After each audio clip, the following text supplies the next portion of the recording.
And then I look over at this uppity ass practitioner, and then I don't feel so bad because my payout Greetings bill. and salutations and welcome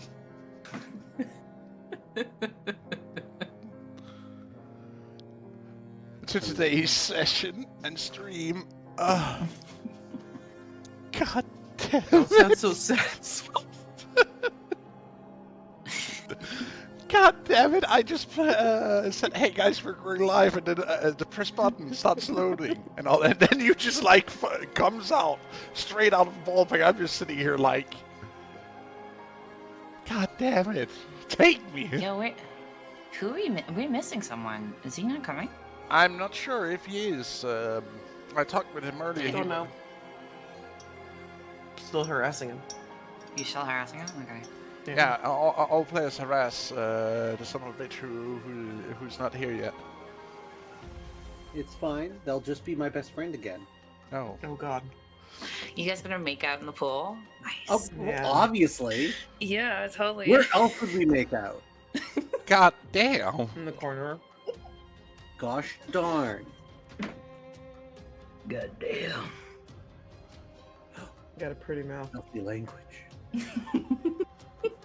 My virgin What that mouth do? here. Big Yeah, you're gonna boy. pray tonight. So, anywho, last time on the Tribes of Uthmar, the party already had come to a conclusion of that we needed to deal with the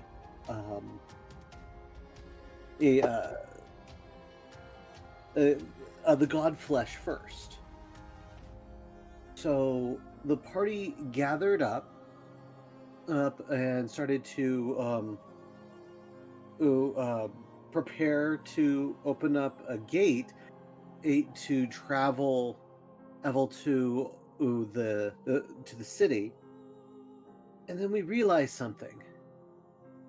Nim wasn't there. And eventually the party realized that Nim was on her own side adventure, leaving us alone.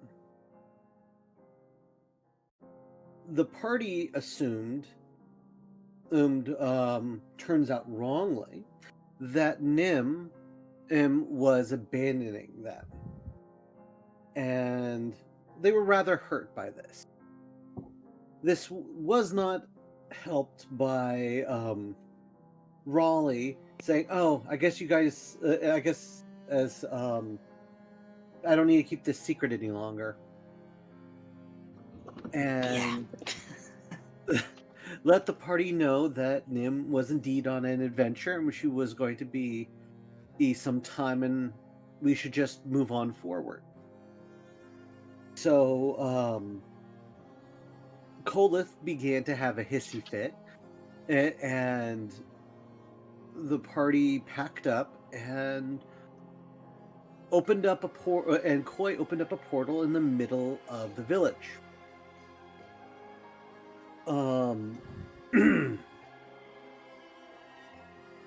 Koi's portal ended up causing us to have a delay of 2 weeks as we are held in interdimensional stasis. It's due to the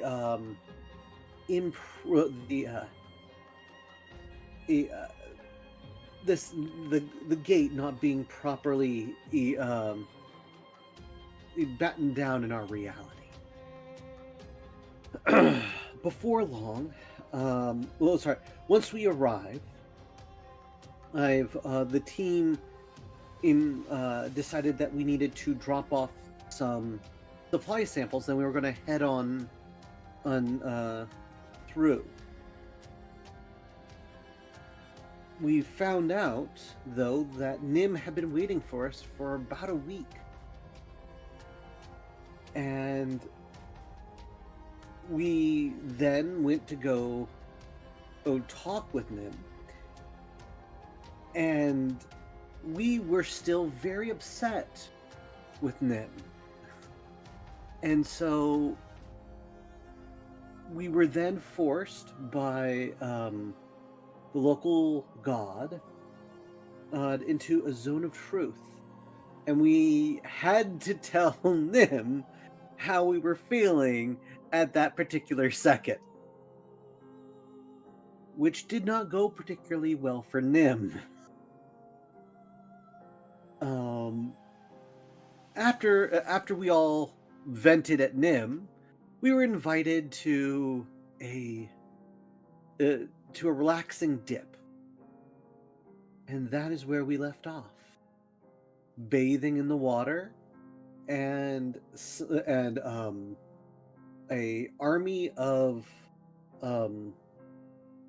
water spirits playing in the water. Nim was hiding as a snake. Tenny was... Oh! Yeah, One Tenny. major thing that happened with Tenny.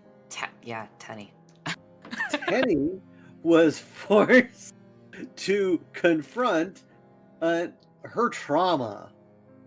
Yeah, Tenny almost killed Nim. Yep. Well, her intention was to kill Nim. Whether it would have happened or not is another story, but that was her intention. So, not because she abandoned them, but because she misunderstood a word that she said and she went crazy. Because she was crazy to begin with. Yep. Yeah, so. And Mithra made you confront all of your traumas instead of letting you live, like solely deal with them as they came. I thought, she wasn't gonna do that either. So. I'm just saying that's what happened. You were forced to deal with them immediately rather than other methods. Fine. So I was enjoying playing an emotionalist Tenny, but okay, I guess I can't do that anymore. Emo Tenny it is. When she was a young girl, her father, she never met, took her to the village. Look. Colith will make you some eyeliner. It'll be fine. Okay. You just have to cry a few times. Oh, to that's really not a get problem. the effect. That's not a problem at all. Yeah, So- good with that. Yeah. Most of the team is currently bathing. Koi is coyly sitting outside, rather embarrassed by. I'm sure we could do like a time skip. We Koi. don't have to go right back to the pool. Right. True. Koi was also partaking after much coercion.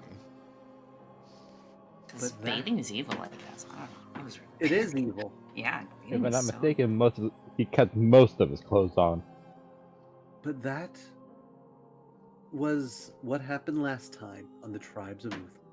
Yeah. Pure drama. Pure drama. God damn.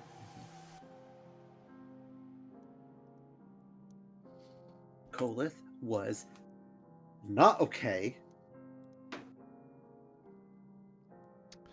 But as you spent the night having a long, nice soak in the hot spring in one of the caverns underneath the temple,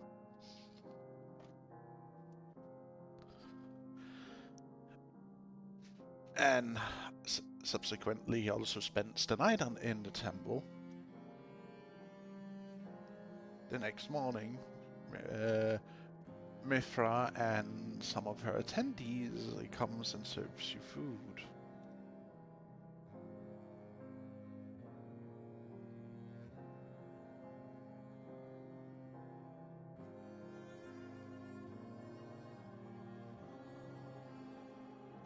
Come now, come on, if you want some, before it gets cold. Well, I'll be happy to have whatever you offer us. Colith will sets it down and begin to nosh on what in just total enjoyment, air quotes, of whatever they are serving. He's making a big show of eating it. Penny is just picking at her food and feeding CD.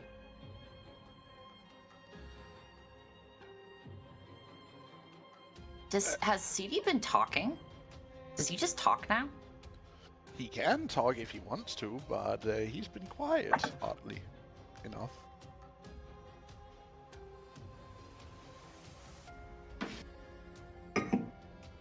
Okay.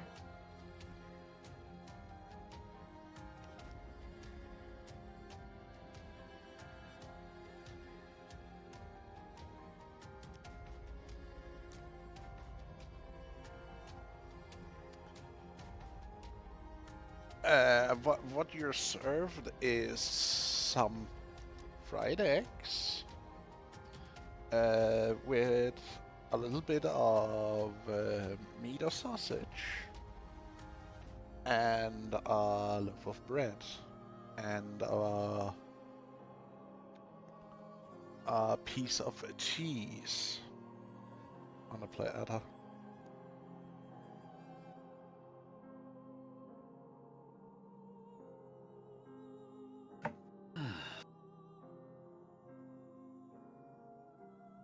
So, Coldit's gonna look around.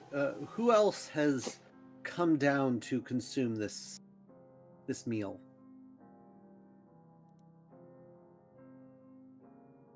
Seamus would have come down and partake, and upon taking a bite of cheese, he just like has a glow about him, like he just ate the best thing in the world.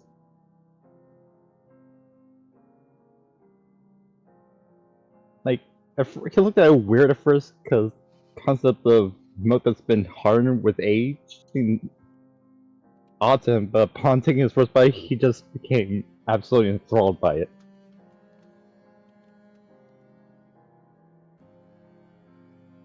I feel like you should roll to see if you're lactose intolerant. I feel like 99% of the population at this time would definitely be lactose intolerant.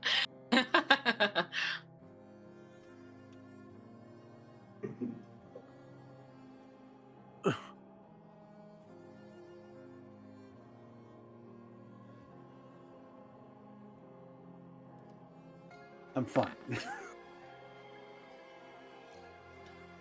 Well, I love that. It's She's modified not of eating. G's. Of chiggies. Of chiggies. There he is.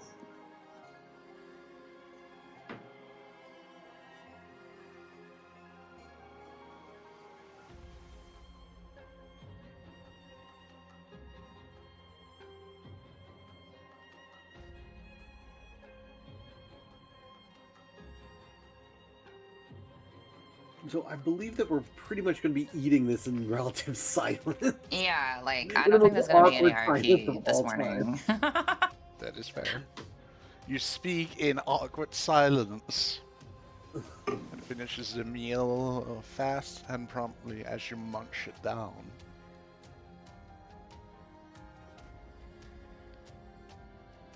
So, now when you're done eating, I am asking you a question.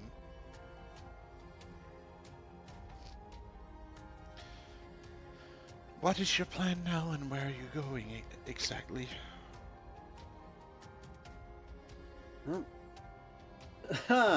Well, our main objective at this point is to kill the Godflesh. So, that's where I'm heading. You're going to kill the infestation? That's the plan. Tiny nods. Good, good. I will make sure that there are some supplies if you need any that you can take with you to lighten the burden so you don't need to hunt as much. Because I don't know how much of the wildlife out on the grassland itself is actually edible anymore.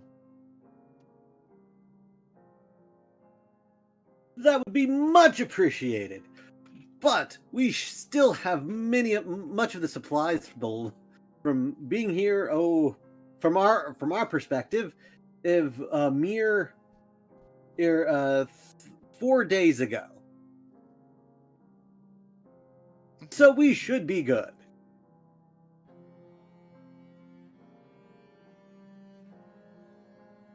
Cole just has a big old, has a whole big old smile on his face. You know, you don't need to lie to me.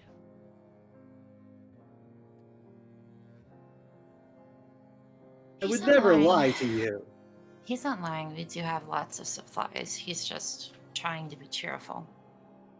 Yeah. I'm succeeding. But I can sense Anyway. an overlying tension underneath that mask he's wearing. Of course. Can you just drop it? We're not going to be fine overnight. I know.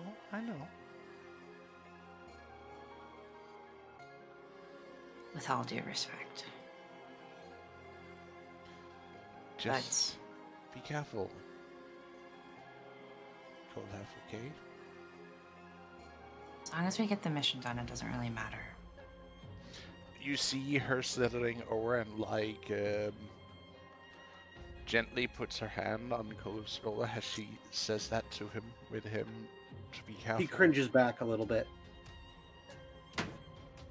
I am sorry.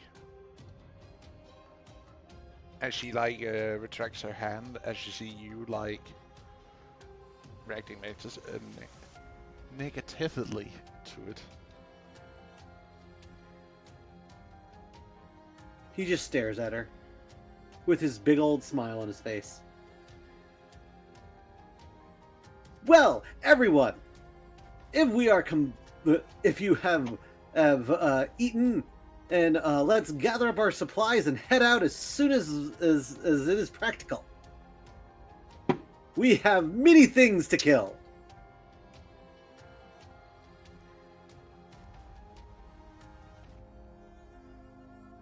I just hope the spot goes better than last time. Yeah.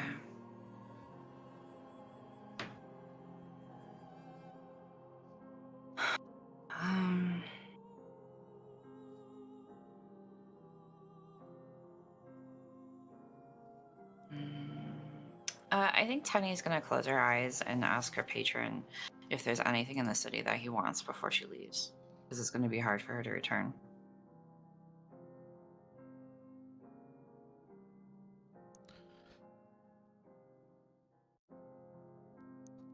In this city you seek nothing of value to me there is of yet. But this city will soon fall and leave nothing but ruins in its wake.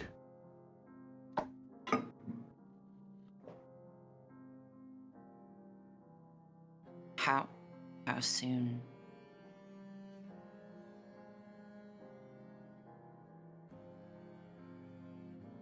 I cannot answer. Mithra's back. That might be, but she cannot save it. From what? Even she is not powerful enough to stop someone who is that plenty in number. The Beastmen? Are they gonna come back?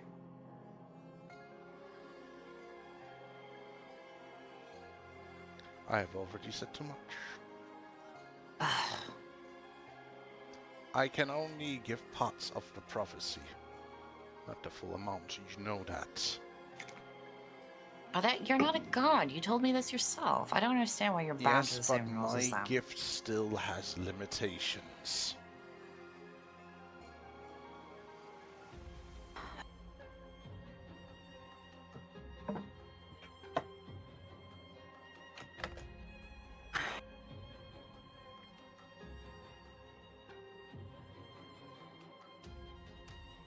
Okay.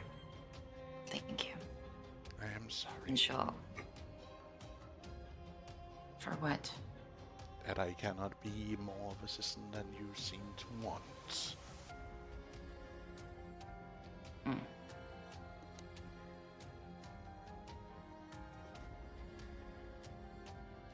She doesn't say anything to that.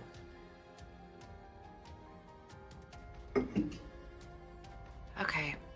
So she'll kind of come out of her trance.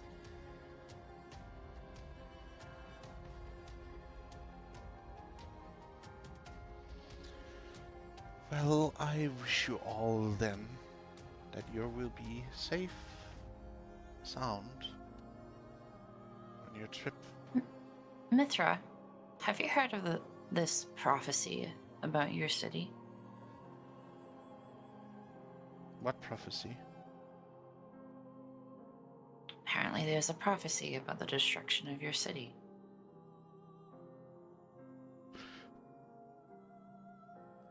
What? How? There are no prophets here. I don't know. My patron told me. He said there's nothing here that he wants, and that soon the city will be in ruin, and that you're not powerful enough to protect it. I asked if it was the Beastman, but he wouldn't say.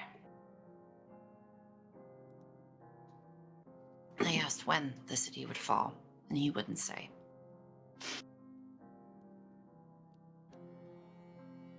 I guess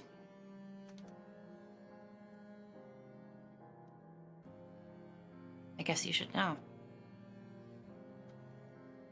I don't think all prophecies come true.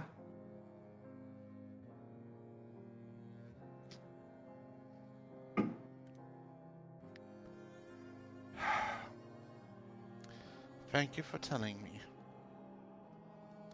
I will give the order to hasten the repairs of the walls and the reinforcement of them, and see if we can attract more refugees that have managed to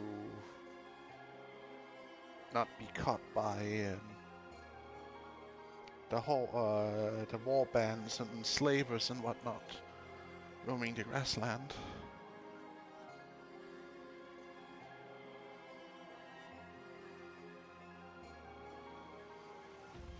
She nods.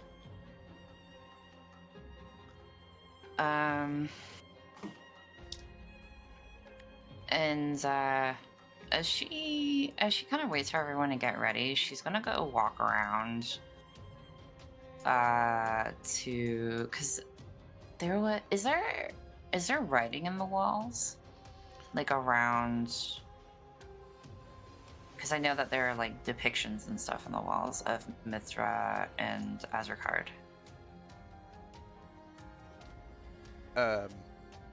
Yes, there are a little bit of writing, like around the murals, like giving a description of the scene. There's a little bit of scripture.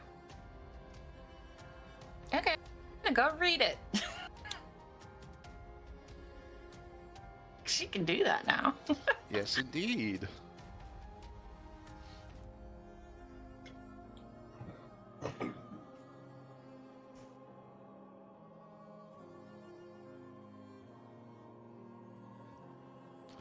Oh, right, because you have that ability. Well, you spent some time looking and reading at the scripture and get an understanding of what it means.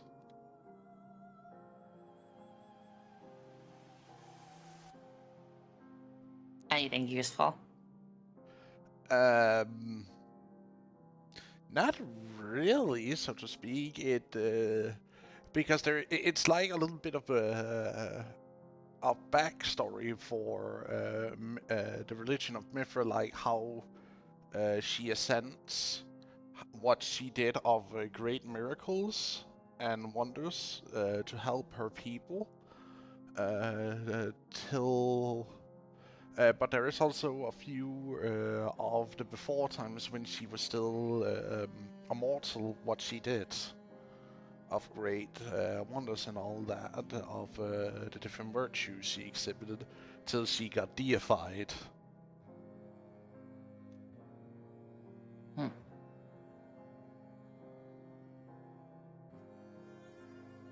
Okay, cool. But there is one you see.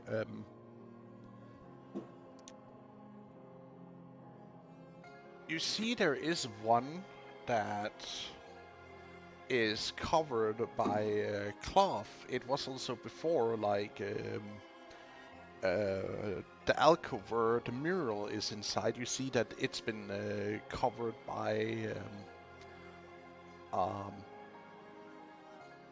curtain. Yes, a curtain. She'll pull it aside.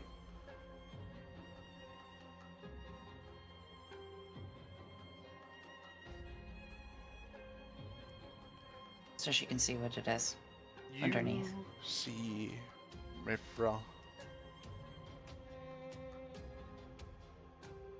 being stabbed in the back as she is chained and looks like she's being pushed into a sarcophagus looking structure.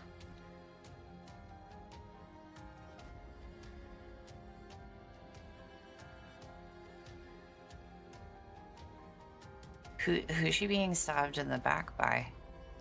You cannot really see because you just see it's like the Muriel was never finished in a sense, like pieces of it are like were never completely finished or has been broken.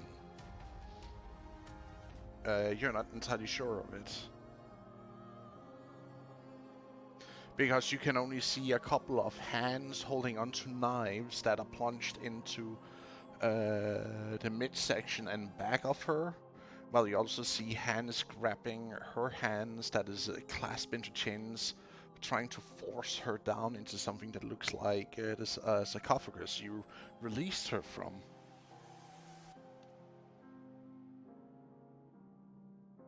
Teddy will put the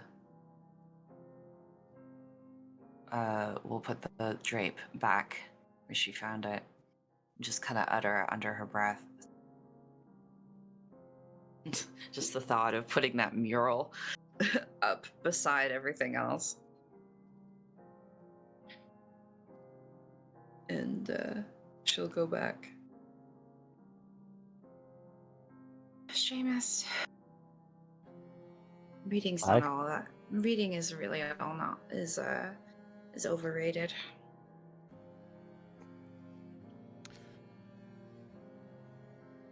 Because you saw something you didn't like?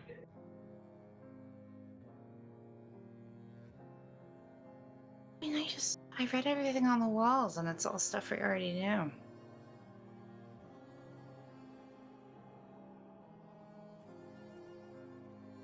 You know? I guess so. She shrugs. But still, in the future, new people might come in and read what we already know. I guess. Did you read the texture around the Muriel before you put the curtain back? Yeah. I assumed there wasn't anything written there. That's why you didn't say anything. There were something written at the edges, at the rim of the Muriel. Oh. What did it say? She ruled till she was betrayed, following her betrayal.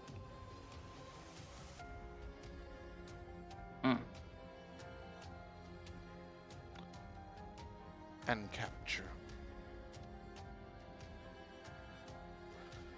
Yeah, we already knew that.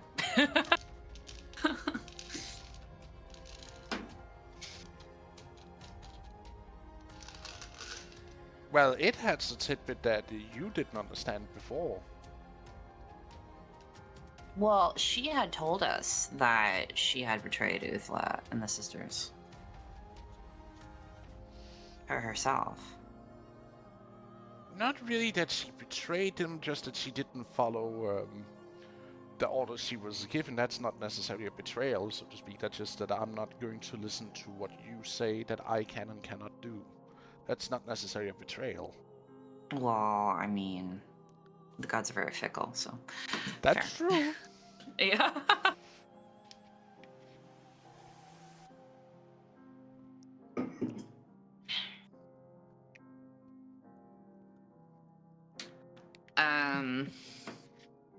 I don't think she's particularly interested in asking Mithra about it.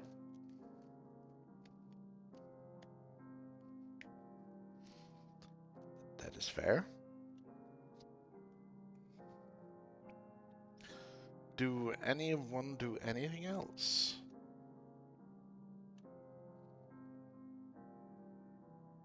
I think I'm right. I don't have anything in particular to do.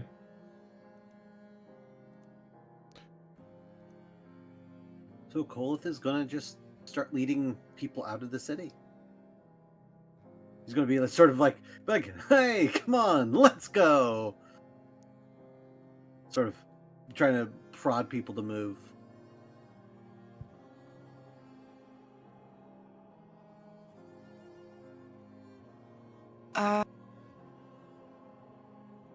Yeah. Okay.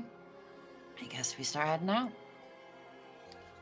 Okie dokie.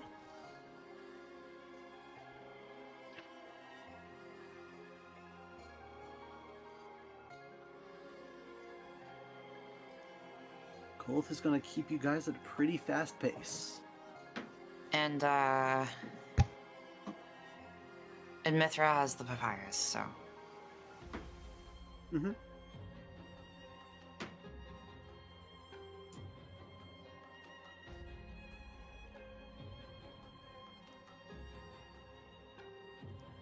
If we survive, I'll have him check back. But right now, Kolith wants to just be out of that city. ASAP.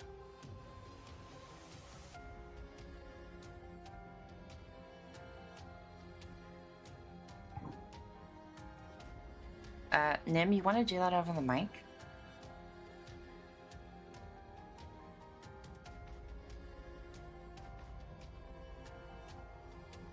Well,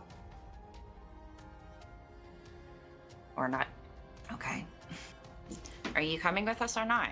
Are you gonna stay with old man?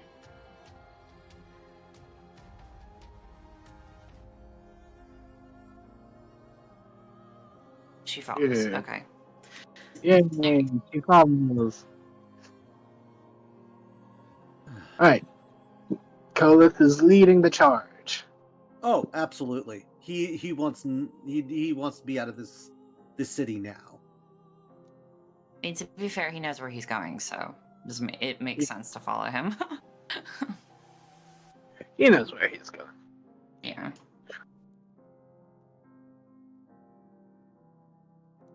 Okay. In that case, I'm gonna ask CD to fly up and be a scout.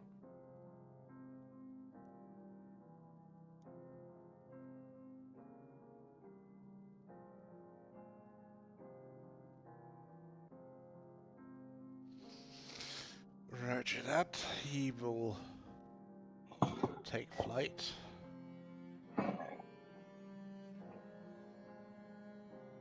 Okay.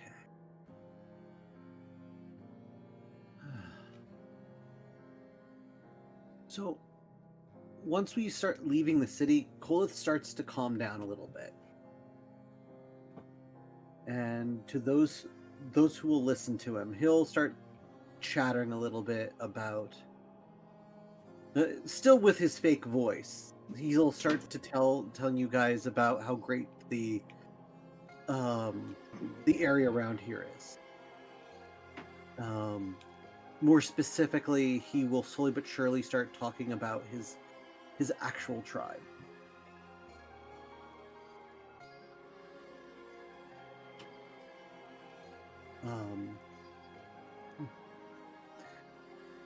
So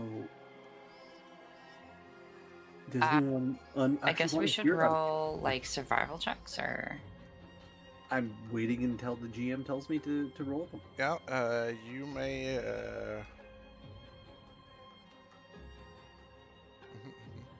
Okay. Well, first and foremost, he's not crazy. He will be casting guide on himself as he is doing this. And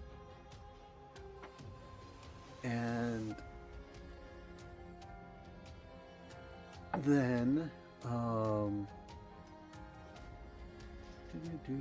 survival.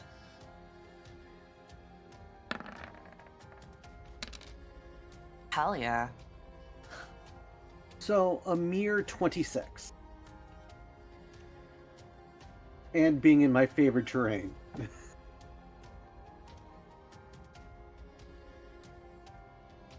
You know. Let's go. I got a 20. It's not much, but it's something.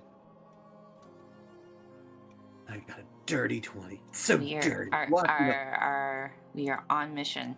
You're very focused. No one is listening to you, Colin. Yeah. I mean, Coy's listening, not asking questions. To be fair, Tenny is not listening. Oh yeah, nobody's paying attention to him. No, Coy's listening.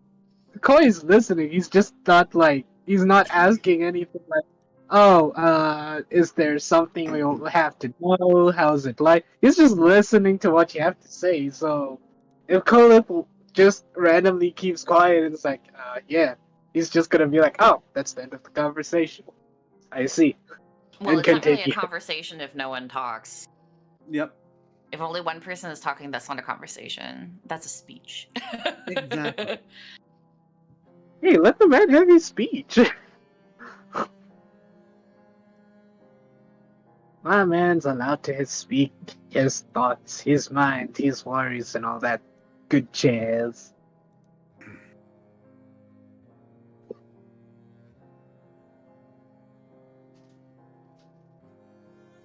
Okay.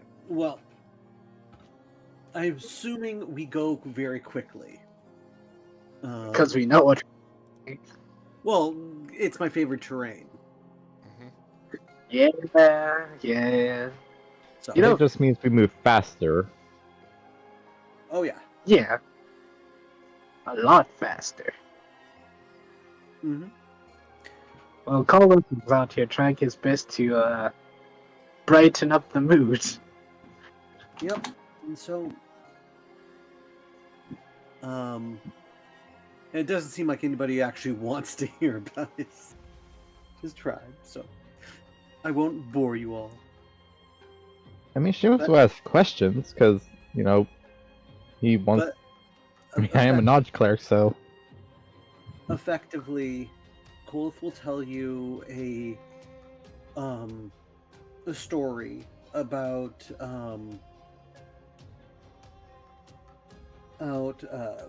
what the tribe, what the clan did before this whole area was corrupted.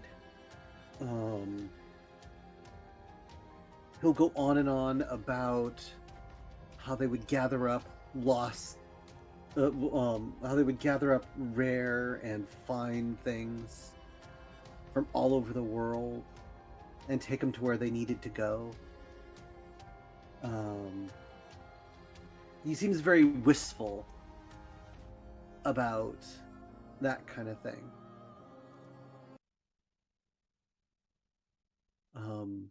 He tells you that his people, when they will routinely pick up or drop off people, and that as a result of their constant travel, they had friends and enemies throughout this land. And just starts to paint the grass sea in a vibrant color of cultures and production and majesty and growth and mystery.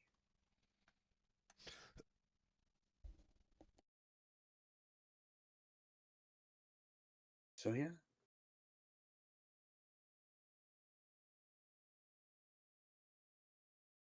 Well, that certainly seems you had an exciting life.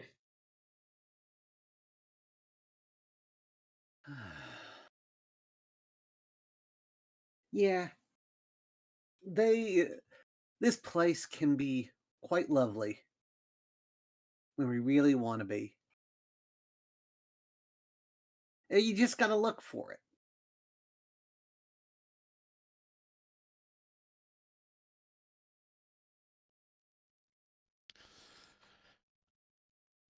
Certain as soon as I take care of this godflesh, she'll be beautiful once again.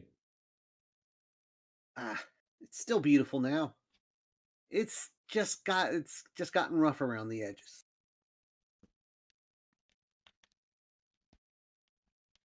Even the godflesh has its place. Well, not for long. We're going to remove it, but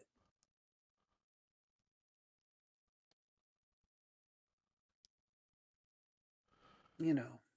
Oh God. That was a statement and a half. What was a statement and a half, GM? Saying that the god of flesh should even have a spot in the ecosystem looks at the parasitic nature of it. Hey, parasites have a place. Not an outsider parasite, it does not. That's a very limited To be point of fair, it was created by the god of life himself. So view. Exactly. I think it's wanting to add bits that we need to get out of our bit.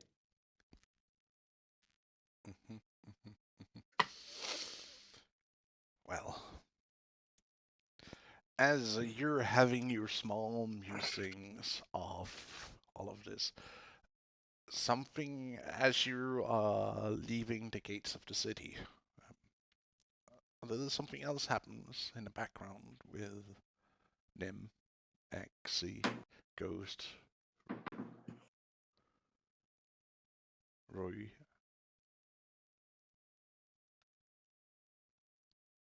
and Aegis.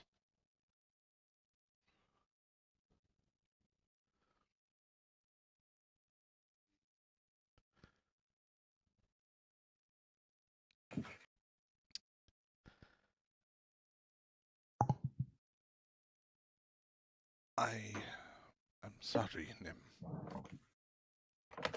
I wish I could follow you further out, but I sadly cannot.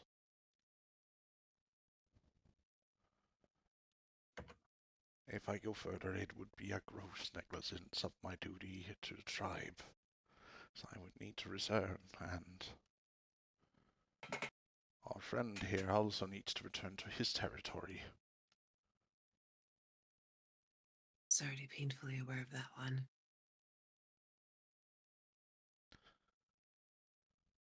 Don't worry, I will make sure he gets safe back into the jungle and recuperate and regain his strength.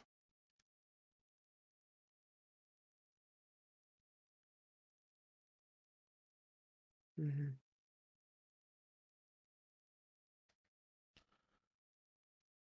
But promise me you will return. I don't make promises. Not like that.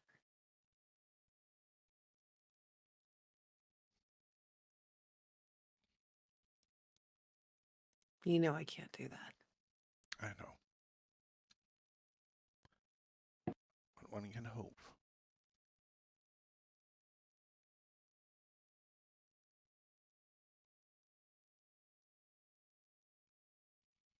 Your sentimentality is going to make me all fragile around the kids.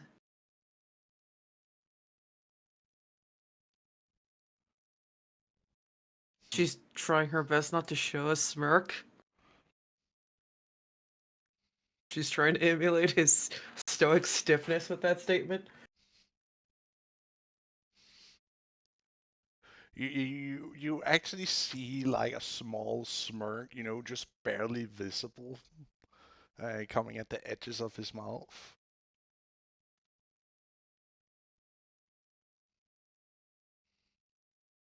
They say mimicry is one of the nicer forms of flattery, so I tried. You're welcome. He clasps onto your hand with his.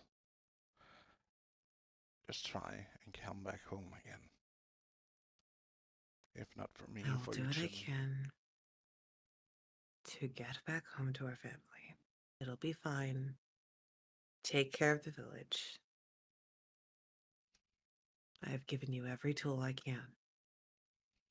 And I'm trying to give you as much as I can in the small time that we were together.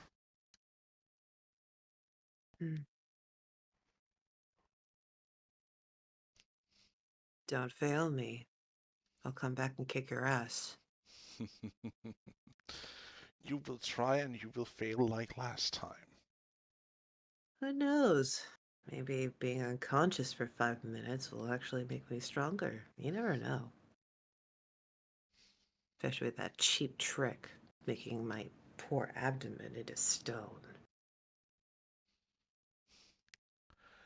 It was not permanent. Are you going to be still sour about that?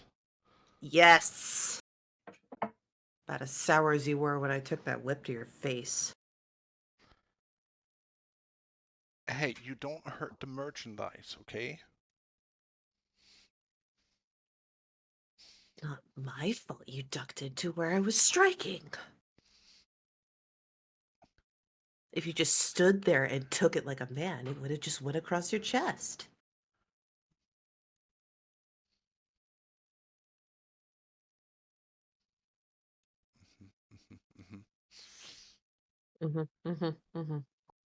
We're not going to have a fight in front of the others. No, we shall not.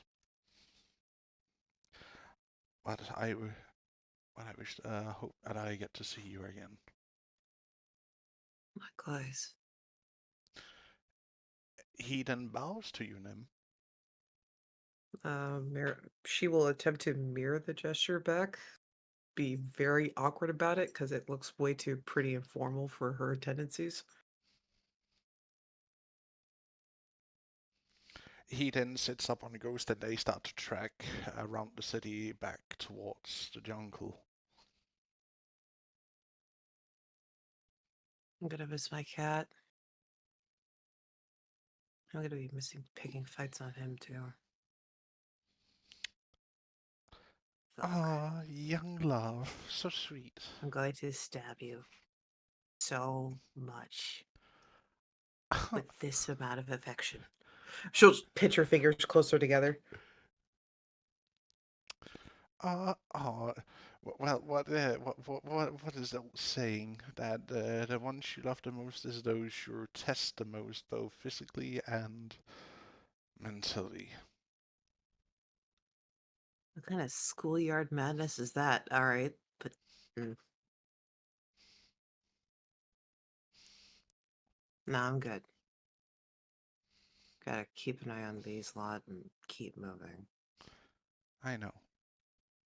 And Should you she not leans down and be getting like opens up for to push her forehead towards yours, but doesn't fully engage unless you actually answer it. fine, but I'm not doing anything lewd. I'm not either. I'm just being cautious. Squint. Fine.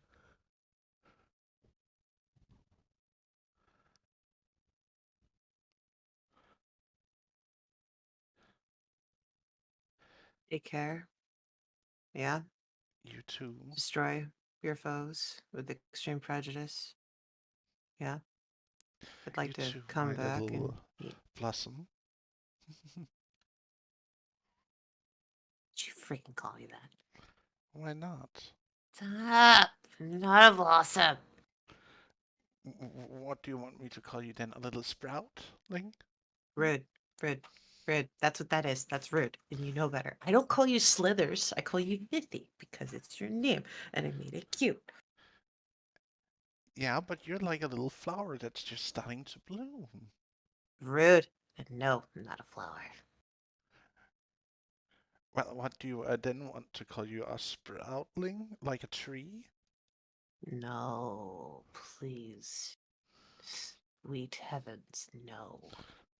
Just let me just be a druid. Or a cook. I Okay, like my the little cook thing. chef. I hate that. I saw it coming too.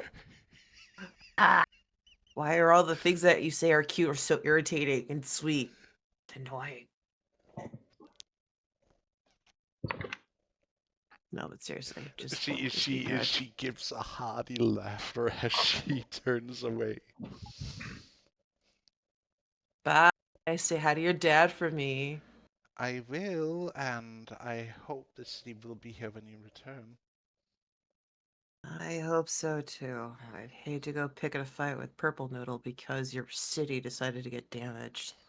Well, it wouldn't be my father's fault if that happened. That's true. We could probably eat the people who try to hurt it. Push his four fingers together.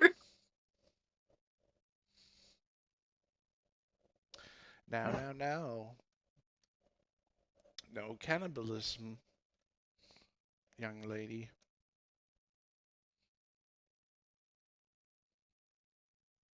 They make no promises.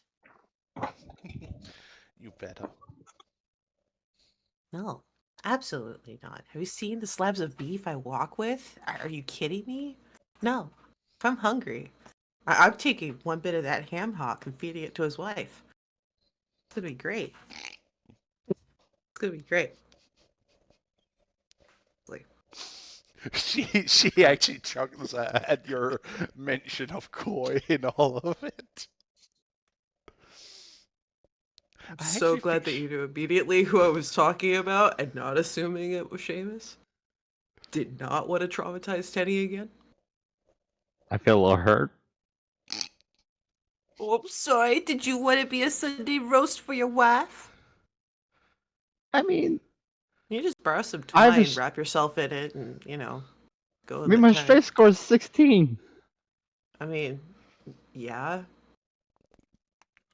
Looks at my strength score.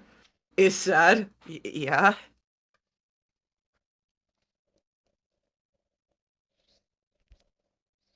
you know what you can work on. The last fragments of my sanity. Mm. Mm.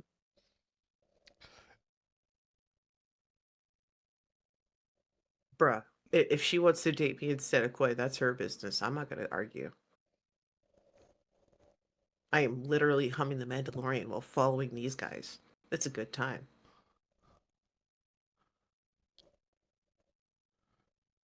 Huh? You know the Mandalorian theme. Na na na na na na na na na na No. na. I was just more confused about who is dating who. Oh no, Koi is, with his wife Shay, Hmm. and I just passively was like, listen, if she decides to date me and I make Koi the sandwich, then that's for her to enjoy and eat, not me. I just prep the food. Oh my. Hey, I'm trying to liven up the whole thing because between the tension, the awkwardness, the implication of drugs, and bad gardening habits. There's literally no implication of drugs. What the fuck are you talking about? That was before we started streaming. What happens off stream stays off stream. God damn it. How dare you betray us like this?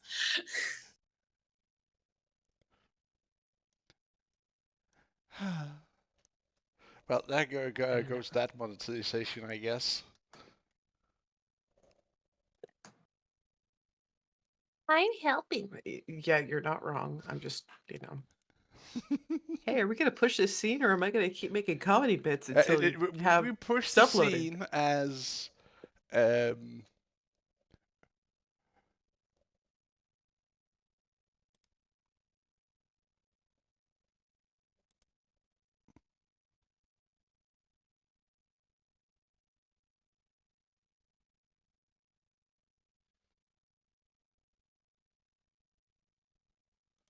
wait, why is she not tested in on the NPC? Oh no.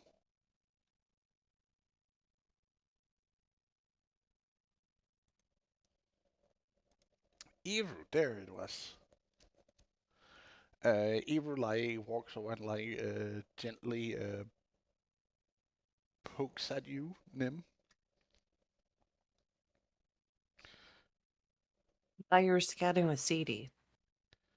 Well, you were kind of falling behind, so I kind of want to drag you back, else you're gonna be left behind.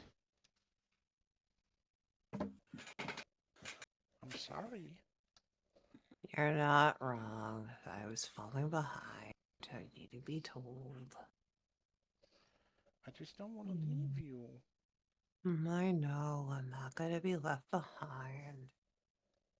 Think if I turn into a quadruped, they'd lose their minds? What's a quadruped?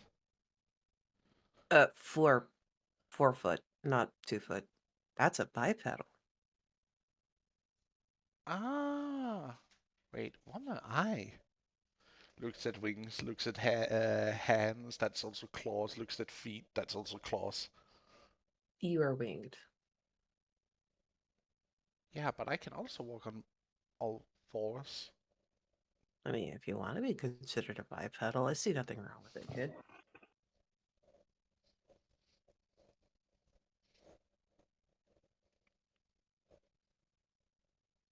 Mm. All right. How far behind am I? I need to figure out if I'm becoming a pony or a bear.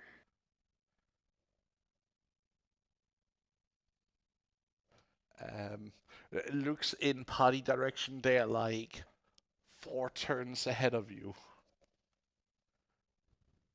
I'm gonna have to become a pony whether I like it or not. Okay, kiddo. Want to race? Okay, but I can still beat you. Promises, promises, but you're still gonna be doing the dish cleaning. Ah, that's not fair. Oh, you wanna know how I know it's not fair? Turns into horse. Because we're connected. Proceeds to try to outrun the child that could fly.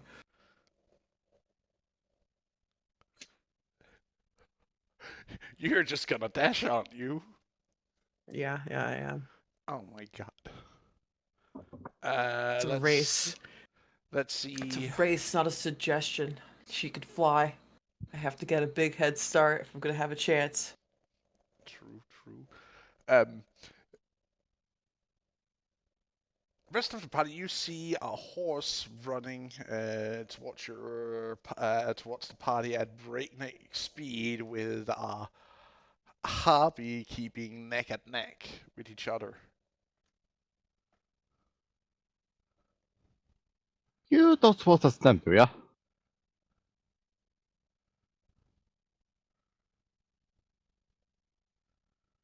Koi steps aside so they don't, so he doesn't get ran over.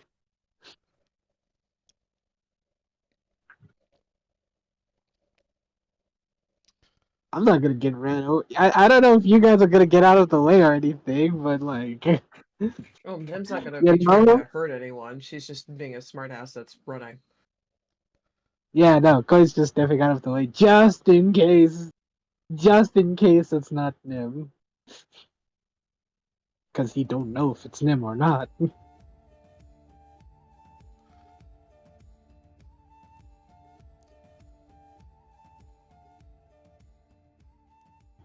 And then once everyone's caught up together, we go exploring. Where are we going? Go left, where are we going? Yeah. Well, we all did our survival checks, so Yeah. Yes. yeah. If anything, DM, where are we going? Well, Yeah. from the rumors and whatnot you heard inside the city, and with your understanding on how to track, the sun in the sky and the early stars that are still giving light. Uh-huh. You easily figure what direction you need to go, and that is to on northeastern direction. At least that's where the last were heard of infected to be. And we head north, where the infected was last seen. Mhm.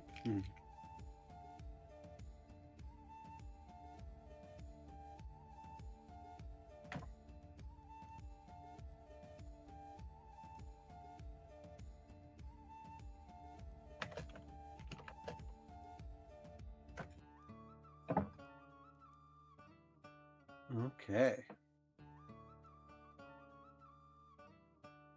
As we're walking, James is going to catch up to Cole and ask, "So, Cole, I know you're promiscuous with the art of making potions, right?" Would I'm rather adroit at it, I'd say. He takes out one of his poisons and just uh, examines it. Yeah.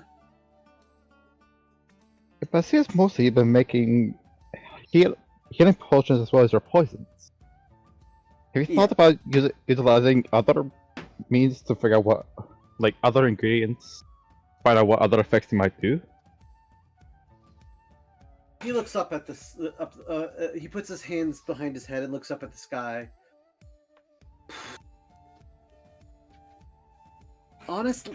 Honestly, he haven't had a lot of time to mess with it. I'm I do. I know I need to. I've been mostly making stuff that's gonna keep us alive.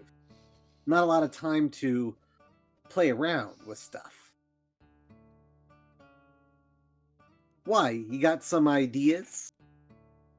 I just figured that's we know we have like many herbs and stuff that deals effects like teas that can grant us better energy as well as help us fall asleep, as well as healing herbs that get our wounds quicker. Just figured there might be some ones, that help quicken our speed or build up our own strength.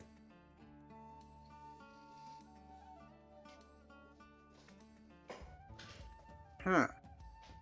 Who knows, might even be some form of miracle water, something that can be harmful against the taint.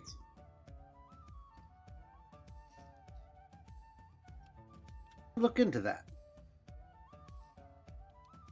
I may. Maybe I think we could probably find some ingredients off of some of the monsters we fight. Not the taint, of course. No, I don't want any of that in me, but there might be some other creatures out there that have special abilities.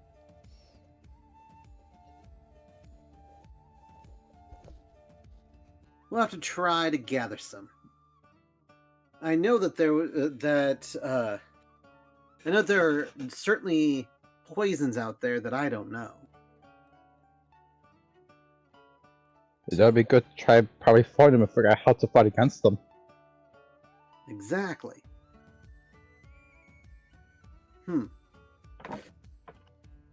Okay. I may, if we can gather some stuff on the way, we can try and come up with some interesting experiments.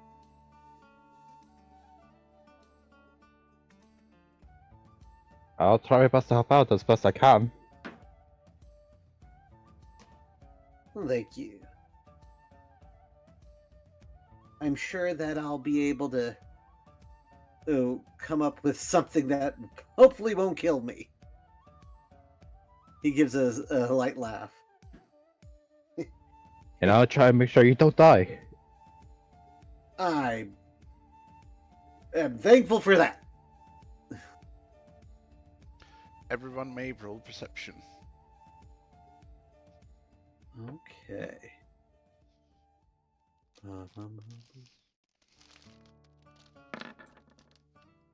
My best skill, perception. I wouldn't have thought to be keeping up.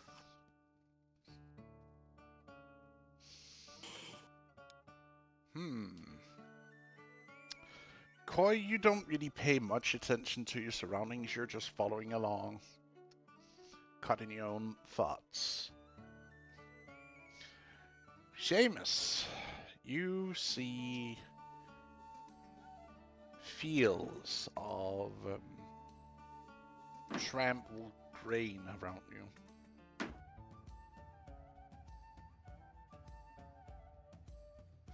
And a few burned hovels.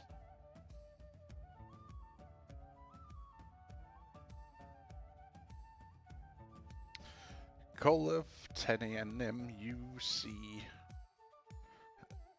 as I said with Seamus, you see these large areas of trampled food that you know of that you have before collected in the wild, but it seems like this was grown given the close proximity with all the plants together in one area.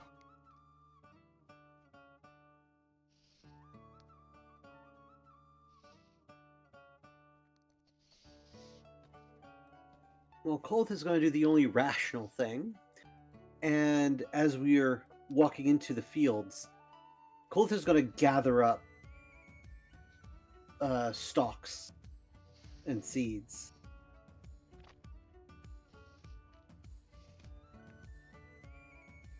And trying to pack them away. Is there a way to check if they're tainted?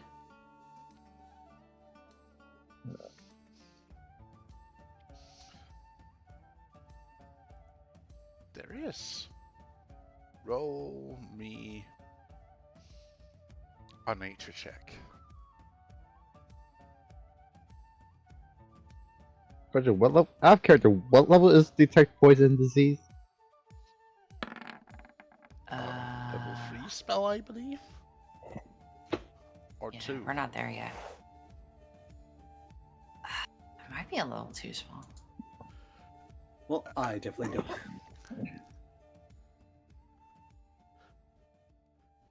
Nim is eating wheat straw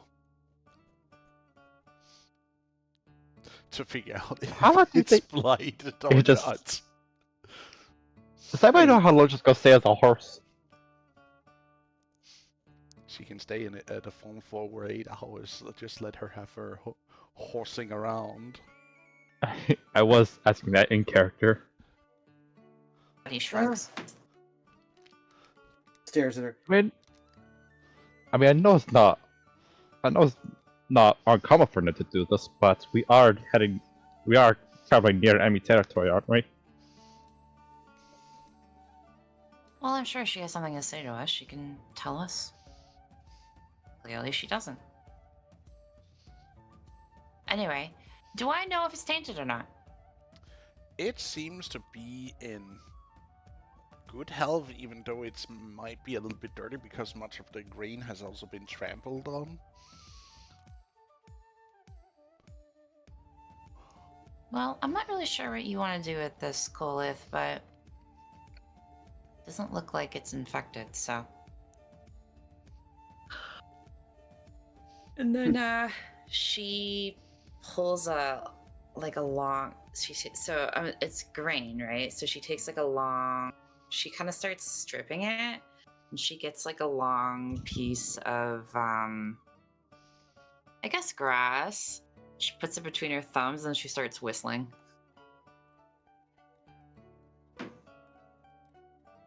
Have you guys ever done that with grass? It's fun. Oh yeah, absolutely.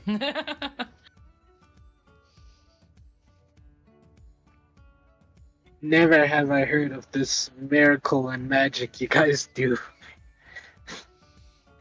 I've never done this. It's very easy. Here. She rips down another piece. Just put it like this. Oh no, this is out of character. And then In character. it's gotta Oh, be like tight. Oh, out of character? Oh, you just take a piece Yeah. you just take a piece of grass, you put it between your thumbs, and you make the grass nice and tight between your thumbs, like it's straight, completely straight.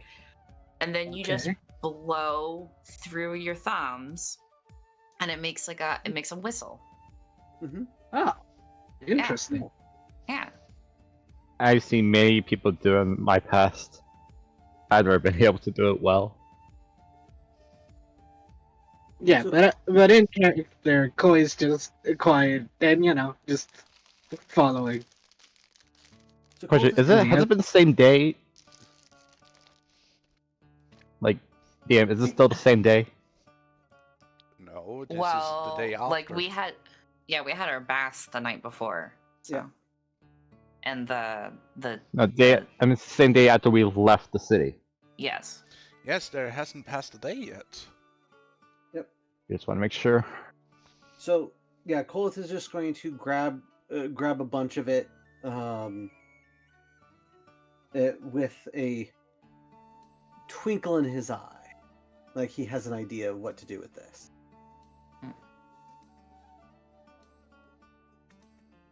But he'll try not to slow us down as he gathers material.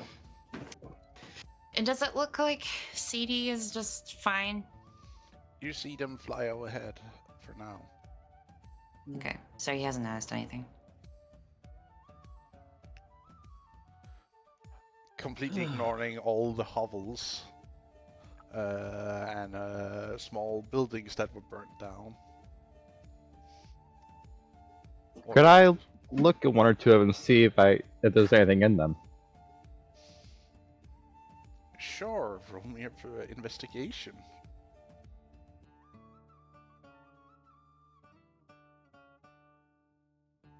Investigation. Investigation. 15, not bad.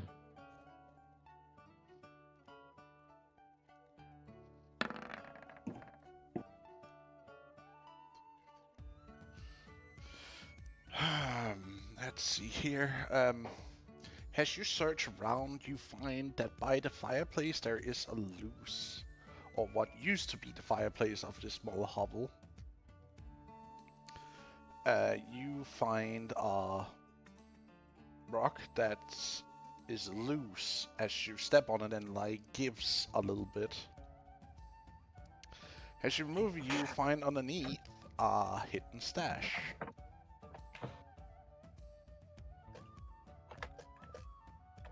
Of food. Squared away. Can I make a message check to see if it's still edible? It looks like it has been extra dried. All the meats and vegetables in there that's already were dried has like been baked extra dry.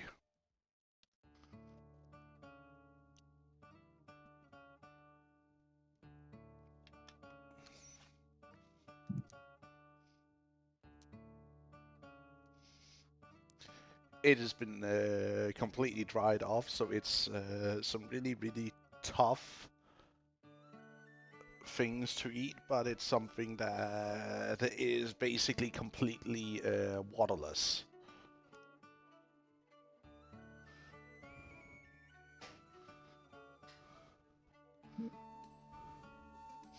As you are standing inside a burnt down hovel.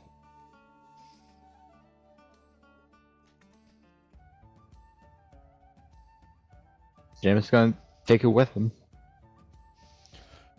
You have you get 4 very dry rations. Hey man. How many? It's the last. It's the last thing we have to eat before we die. How many rations did you say? Four rations, and Or remember, one ration is basically um, an entire extra day's worth of food.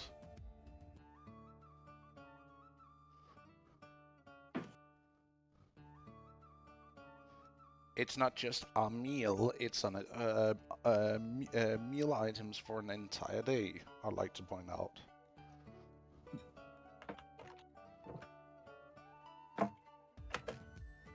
well, I haven't found much inside this hole except for some really dried out food.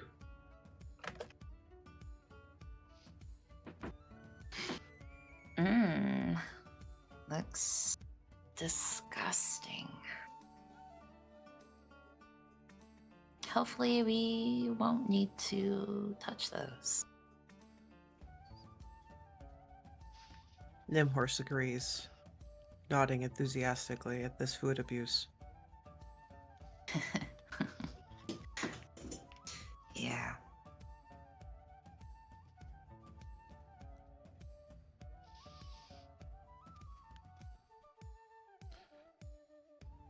As you continue on your merry way, suddenly both CD and Iru lands in front of you. What'd you guys find? CD lands on your arm as usual, Tenny. You see him holding something in his beak. She takes it. It's bone. Okay, I'm gonna do a medicine check. Actually, she's going to show it to Seamus. Seamus, do a medicine check. Your medicine's better than mine. Hey, Seamus, what does this bone belong to?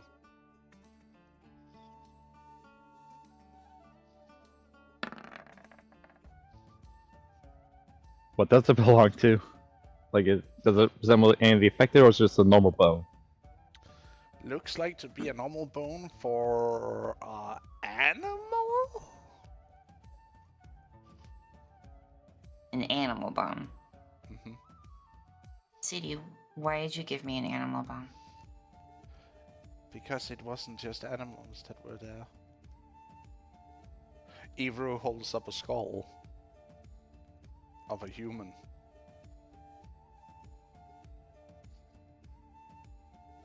How did she not notice a skull? Just like pulls it out of a interdimensional pocket. She takes it out of her person pocket. You got a problem? Prison pocket.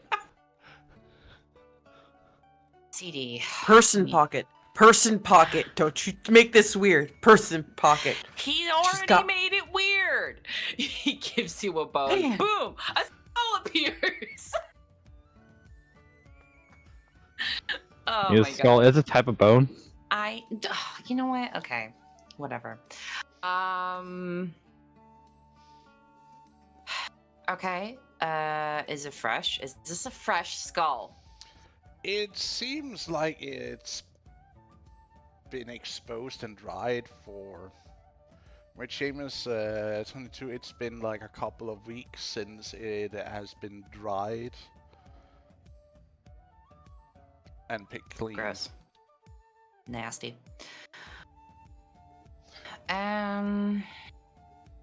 Okay. Ooh, there's still something inside of it. You hear Iru shaking the skull. Oh my god. Okay. May I take a look inside the skull? It's not open, so unless you want to break open, It's probably a brain. There's probably brain in there, okay? Like, we can leave it alone. It's disgusting. That's a person. It's not... Bury it. But first... Has it been? Can we tell if it's been attacked by blight or attacked by non-blighted things? The skull, you can't really see any damages to it, except maybe a dent in one of the temples. Okay, yeah. All right. Well, what direction was this? I'm assuming. Is it like a big? Is it just one body, or is it a lot? A lot. You actually see look shameful. What's wrong? Aren't you telling me? I can show you where it is, but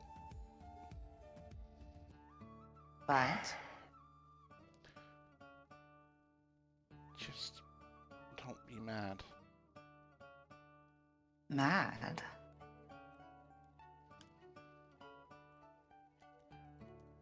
Just about what? Just get it out. Just What get it you out with. see happening there?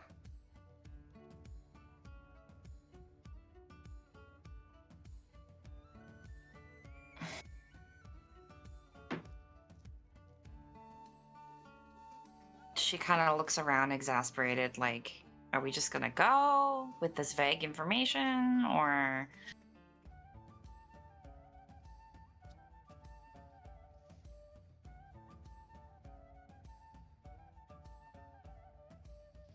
I think it'd be best to approach with caution.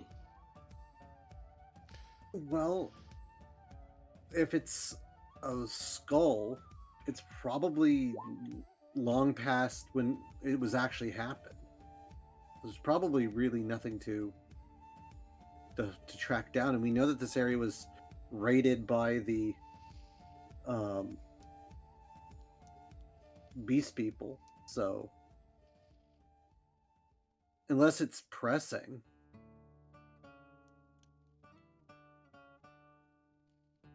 Find out, but our scouts are being vague. Fine. I'll go check it out. I'll be real quick. It's a death pit. Okay. Or really So- not just a death pit, it's a trash pit. It's like a mass grave. Why would we be upset with that? Well, because other like me are there taking the scraps. So? I see.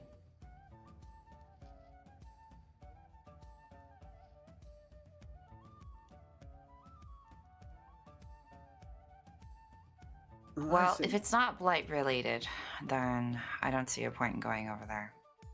Nor do I. Nim? Since she has unfazed from horse form. You may roll perception. She perceives. You perceive Level 25. you perceive I know what I am.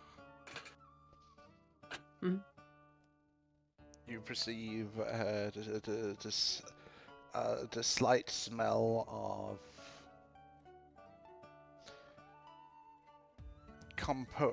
composting feces and whatnot, and rotten flesh, ever so gently in the air.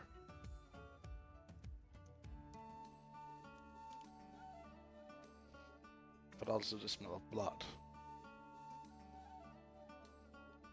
Old or fresh? Old. It's acidically iron.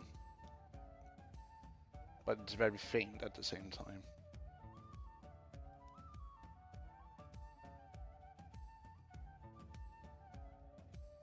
Three. Did you see anything of use there outside of the evidence?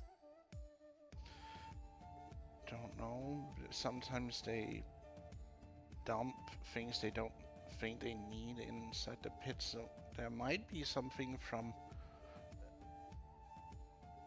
left behind, I don't know. Let's not risk it. The smell alone's pretty bad. We can press forward. Thank you for Exactly. telling us. I say at this point we should try traverse with caution, because even if that pit there has been there for a few weeks or so, there still could be some lingering around. Well, don't we Only- still have that map? I The think map Qualif has it? tells us where the children are. It doesn't tell us anything else.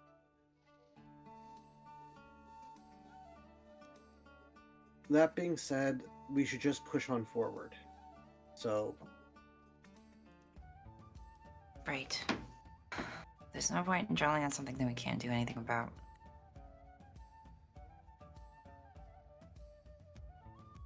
yeah.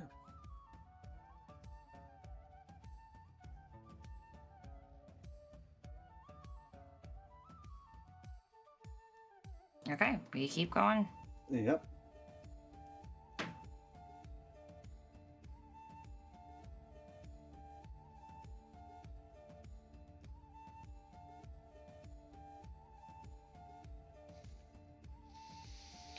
You keep wandering and wandering through.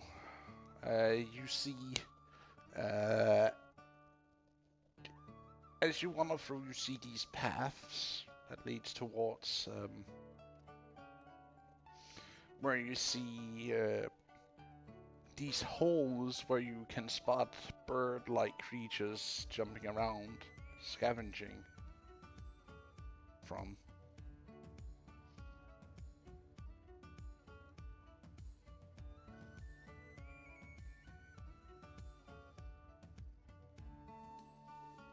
Do they look like Rue? They do. Rue. And Rue's flying now, right? She is actually flying above you guys right now. Nim, did you go back to a horse? No. Okay. I could hide better like this than I can as a warhorse.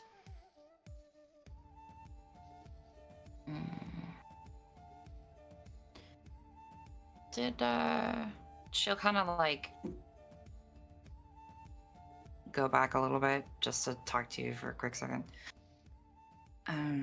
Nim, has Rue told you anything about her people? Mm-mm. So we To be don't fair, know. Yeah, I haven't really asked about it. So we don't know if they hunt living people. You know, as messed up as it sounds, I would not be surprised if they did. So we're probably in danger then. Not necessarily. They'll probably want to talk to her first. And if they make a move towards her, I'm fairly certain we could do something about it. How many birds do we see? Or bird people? Harpies. Of the harpies, you see a small flock of 13 of them huddling around one of these so-called death pits. As you're actually getting kind of close to it, you can like smell it, and it's absolutely horrid how it actually smells, even from this distance you're at.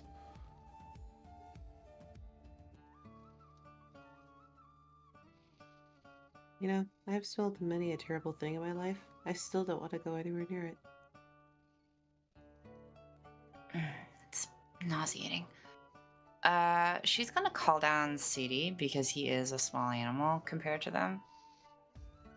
And she just wants to make sure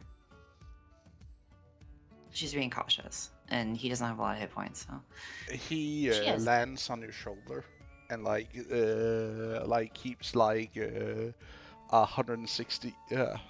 No, 160. What the fuck am I talking about? 180. Trace. 180 360. dome watch around you.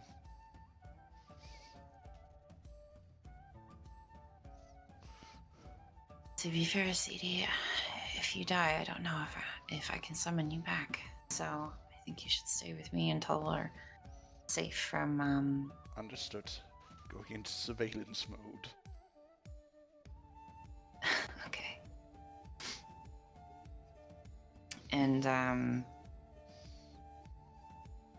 Tony will just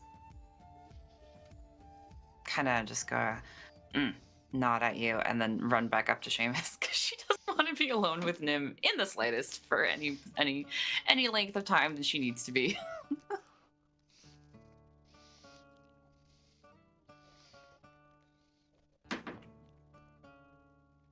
And then she'll just kind of let Seamus and Kolith know that we should be extra cautious because we don't know how, the state in which they prefer to eat their meat.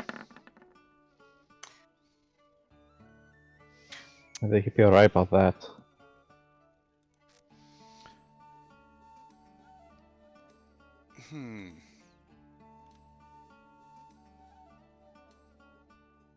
I would like to do a nature check to see if I happen to know. How many hobbies did I say there were before? 13.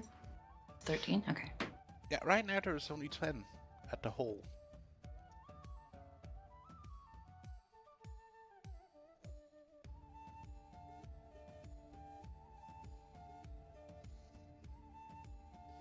So these harpies, would they be considered the abominations?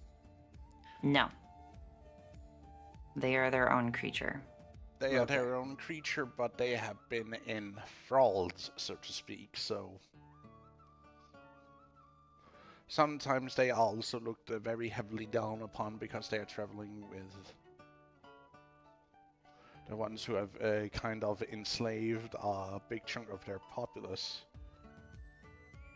Okay, I would. But also because they are, you know, man-eaters.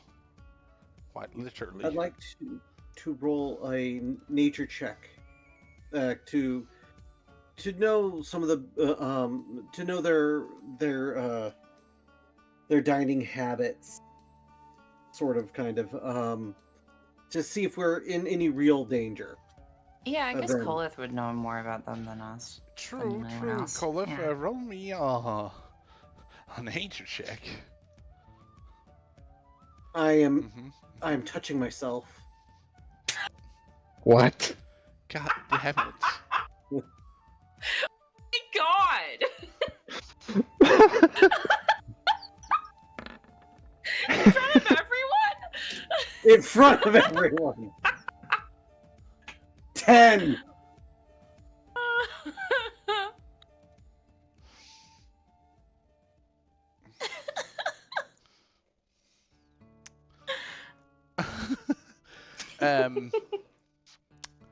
Well, they are mostly carnivores.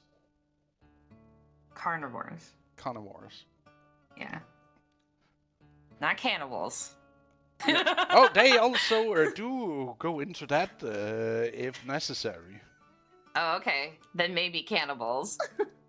Carnivore? I don't know. New word. Love it. Are they opportunistic? Are they opportunistic hunters or active hunters? Both. Okay. So, as Kolith noticed, as they're pointed out to Kolith,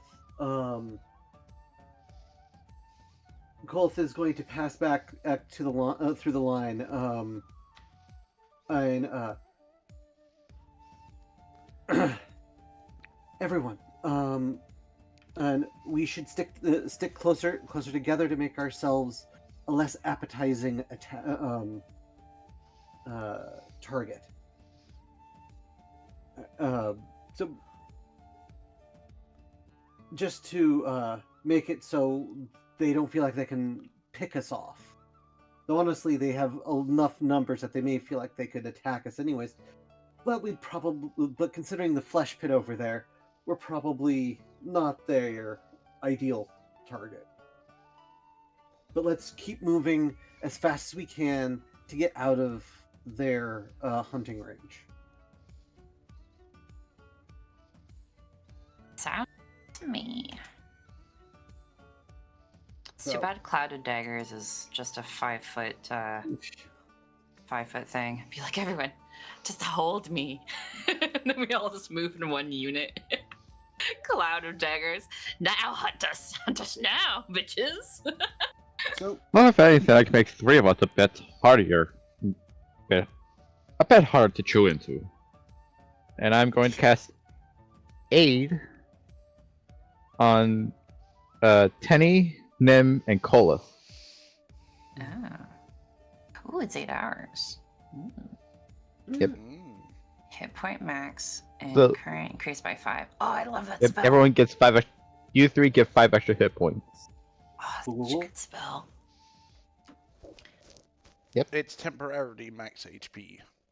It's Yeah, not I 10 know. HP, it's Yep. just temporarily. yep. Each target's hit point maximum and current hit points increased by 5 for the duration. Which everyone guess means that you can heal that +5 for the entire 8 hours. Yeah, which is nice. Which is why it's so good. It's like if you lose those hit points, if it's within 8 hours, if you get healed within those 8 hours, you gain those hit points again. It's like a temporary max. Yep. Yeah. So, It's a good spell.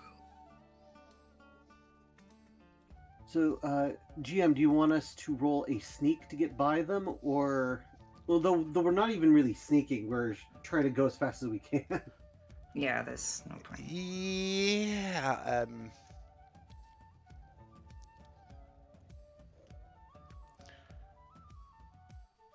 We're erring on the side of we're too big Concentration. and too annoying to kill. yeah.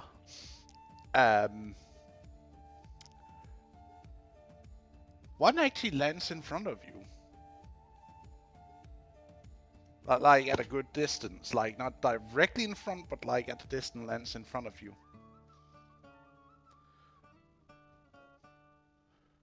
Crouched. Are you just gonna instant blast it? It's a warning shot. So I'm gonna do it beside it. Okay, I was just like, you just hear it squawk for a second. Are you attack? I know nothing.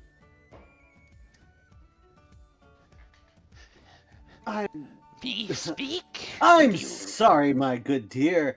My friend here is a little quick on the draw, but what she lacks in pleasantries, she more than makes up up with her ability to. Looks back at her. Looks back. Hands on hips. Shame is giving it like you better finish that sentence and choose your words wisely.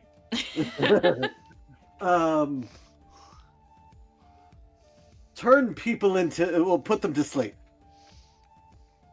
He quickly tries to like. So anywho,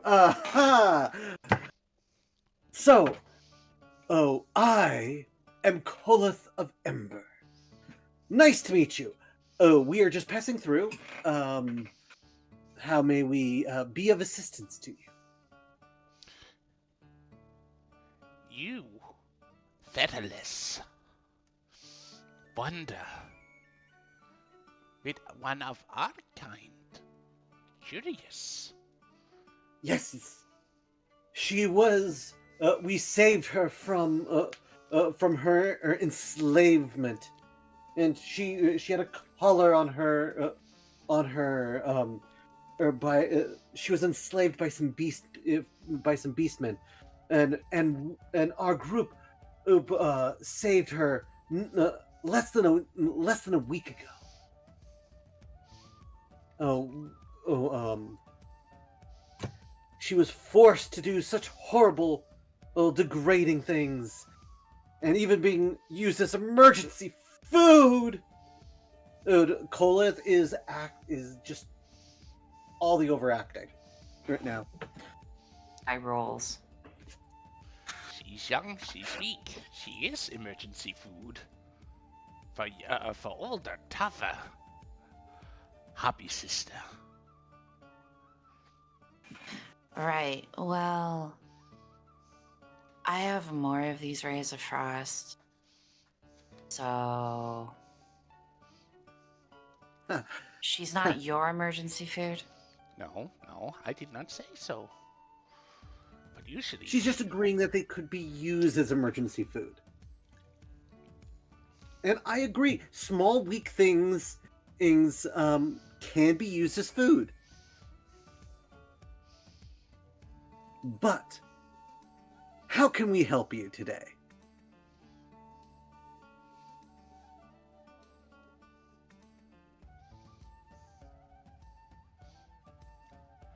We willing to trade.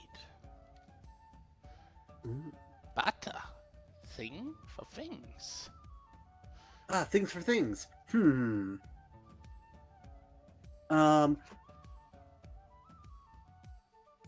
Quoth holds up a potion. Not a healing potion. Some poison. Teddy puts her hands behind her back. I have this vial of the most potent of poisons. You can use it to weaken your foes. And if you are truly skilled, you can even coat your talons in it to make your fights it's nothing but child's play. What would you give me for this dose? You see her like skimper a little bit closer, looking at the bottle. You say, strange liquid inside. Poison? Yes, very much so. And I'll even sell you some wonderful indigenous as pottery. What about that? Pottery can be used to store meat. What about that extra dry meat?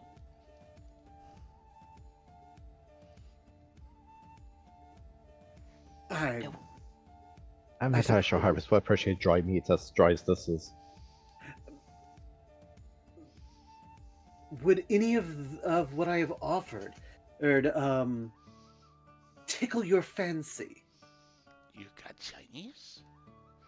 She like lifts up her a necklace with small bits and bobs of with shiny stones, a few small bits of crystal or gems, and a few small pieces of metals that is like being polished upward, like gives a little sheen to it.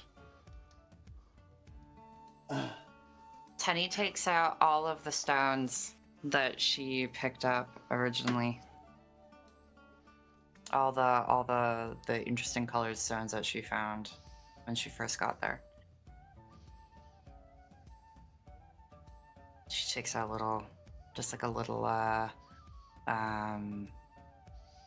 she's got like a pouch, and she walks over and she pours them into her hand to be like, do you like any of these? You see her coming awfully close to you and like sniffs while like glaring into your hand holding the rocks. Fine stones, yes. Yes, fine stones, pretty stones. Might be enough to make me leading harpy. Huh. Well, of She course closes these her are... hand, puts them back in the thing, and be like, "So, what do you have to offer?"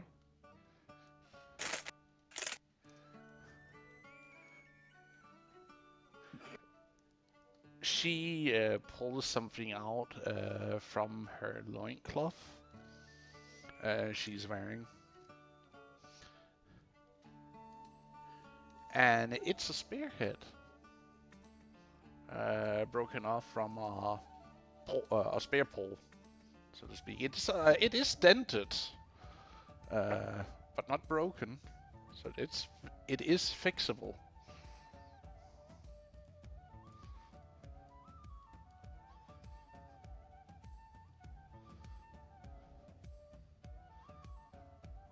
Found this in one of the pits. Interesting for you, right?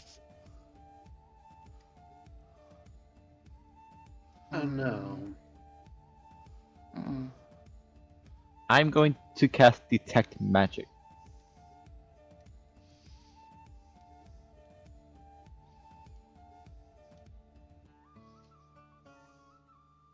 See, this is just a little piece of metal that doesn't seem to have much use at all. I mean, it's a little too small. It's not even in right to be used as a knife. No, Am I but detecting any magic?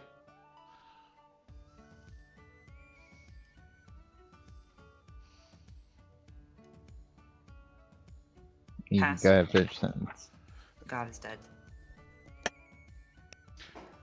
you see a very faint glow coming from her throat.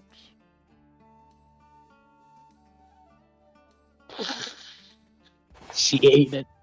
She ate it, damn. Like, sorry, I'm not the one who cast the spell. I don't get to ask clarification. Guys, there was a faint bit of magic coming around her throat.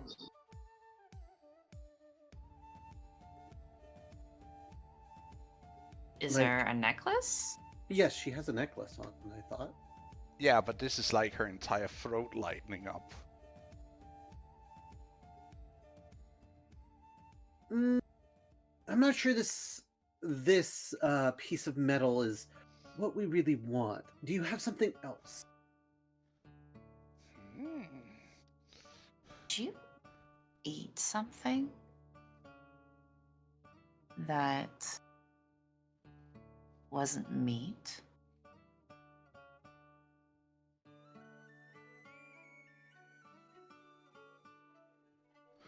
There seems to be magic coming from your throat. Well, we also eat bones, you see. We clean up completely after battlefields, struggles, encampments. We clean. Yes, all things can be eaten.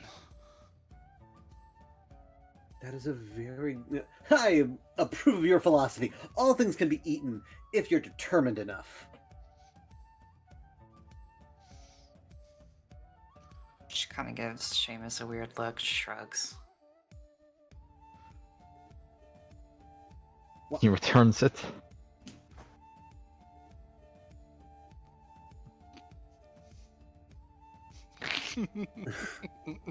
Three extra numbers to the discuss counter.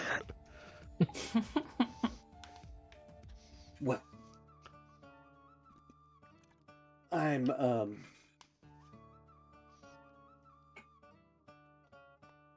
I just remembered something. So, what makes this? I have a question for you, a serious question. What makes a stone good?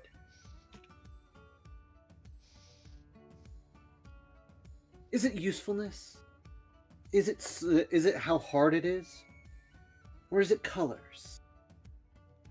I ask you this. What to you makes stones good?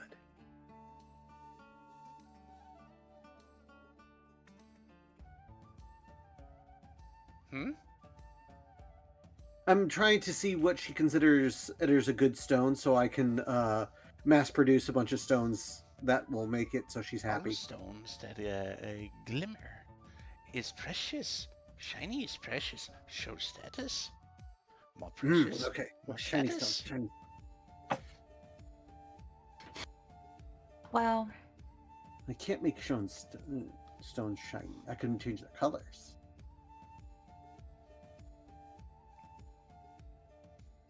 if all you Well- have is broken weapons, I don't think we have any. I don't think you have anything that we're interested in for trading. Maybe you can give us information.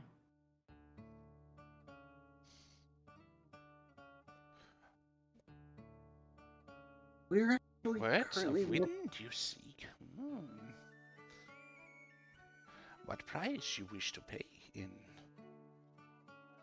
Well, first, let's see if you actually have any of the information that we want.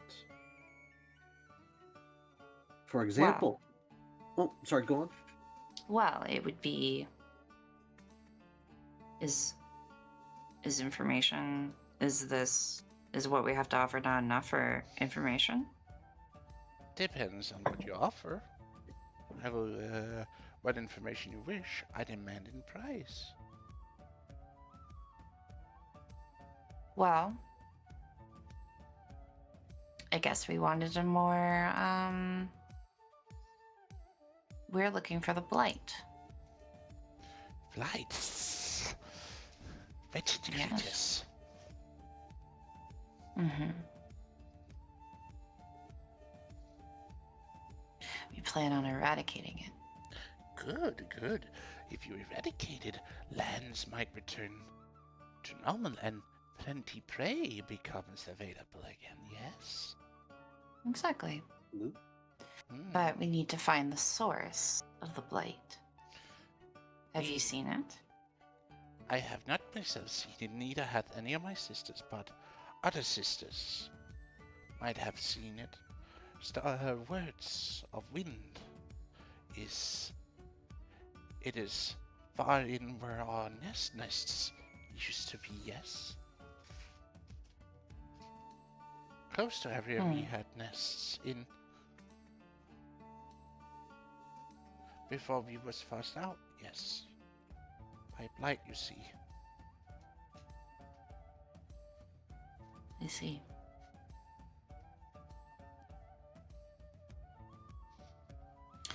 So these sisters that may have seen them, are they nearby? No. We stay around out of their growing territory. We don't like them. They bite. How come? They bite. Even when dead, they bite.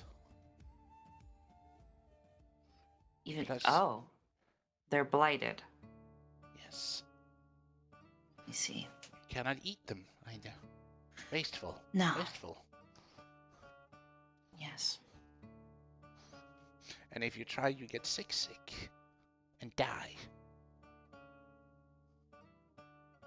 And they still fly. No. They just die. Right. Well, the sisters that are blighted, do they still fly? No. They get killed.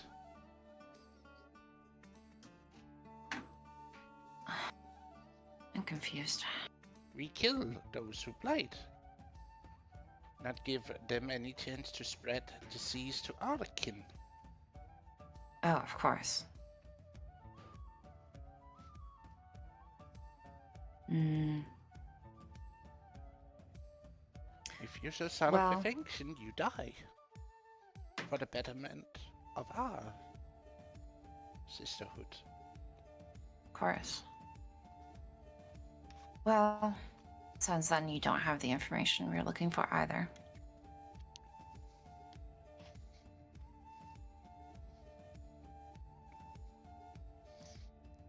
I did give you information.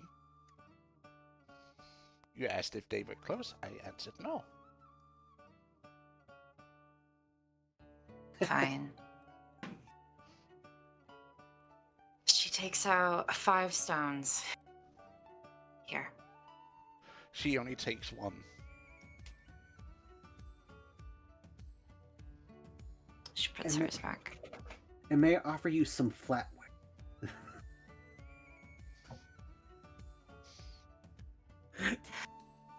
I'll make some flatware for her. She says she doesn't want any. I don't care. I'm leaving her some flatware.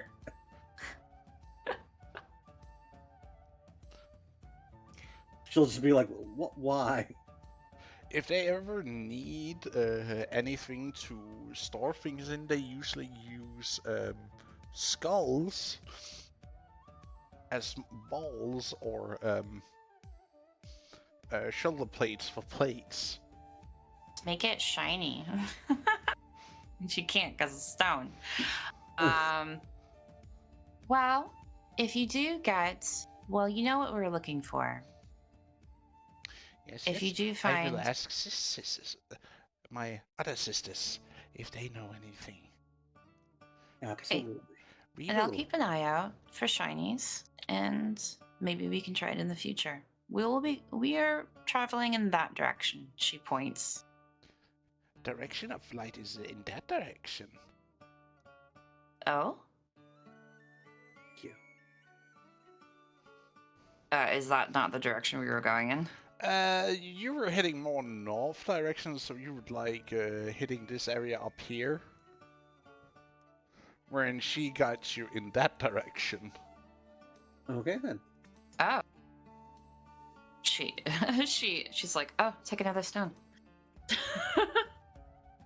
See, we know things. Yes. Yes, Exactly. indeed. Yes.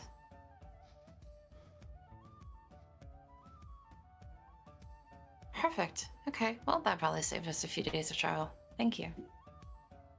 And, sorry for shooting at you earlier. Yes, very rude indeed. Yes, well, Shoot at messenger. Rude. well, I was shooting beside the messenger. It was a warning. And she just kind of goes,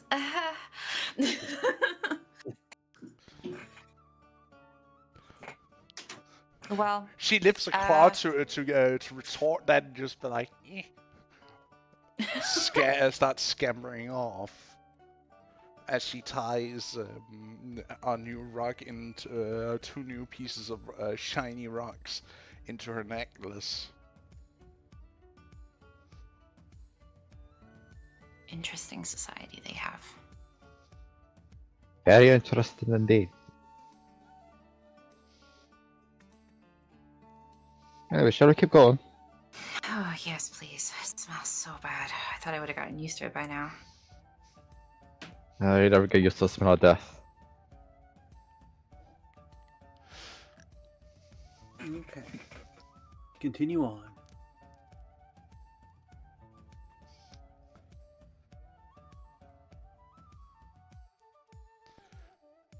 I am very interested. What could she eat that makes her magical? She probably ate some bone. Probably soothsaying bone. Out of character. Harpies can basically trap you with their song, so that's probably what he was seeing. Yeah, that could be it. Yeah. And honestly, I don't know what she could have ate. Perhaps there was some magical creatures in there.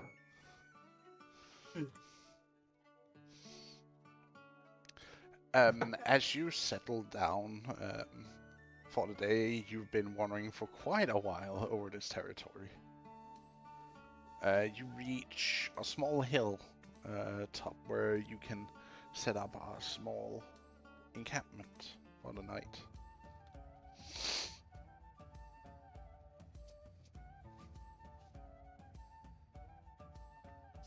Okay.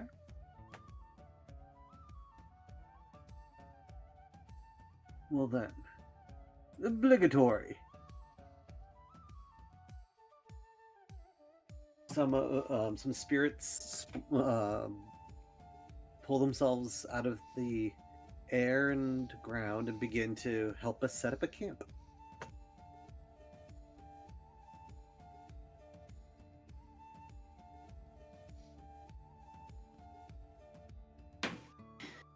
Yeah, we set up our little private tent.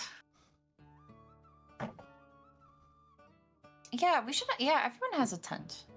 Mhm. Yeah.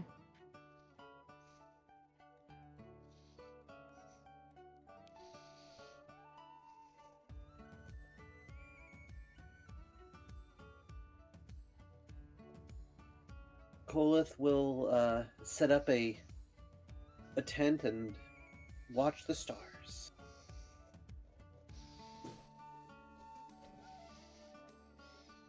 I think Yeah. after eating, I think Tenny is gonna have a serious conversation with Seamus if nobody has anything else to do. Nah. Koi's just poking at the fire, making sure it's still on. The you.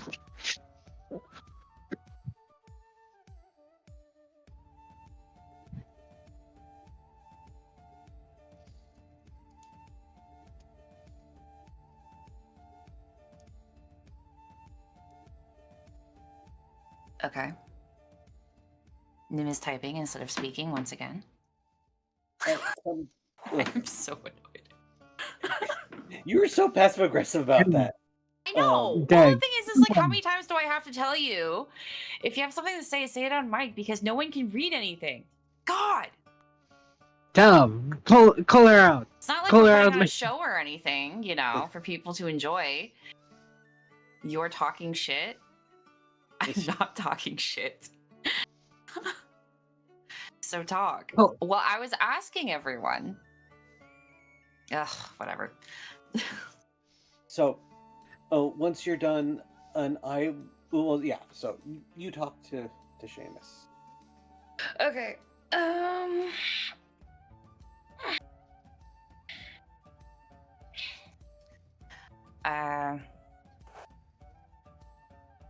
Yeah, so then I guess as like they're kind of like Seamus is getting ready for bed and like Tunny is helping him.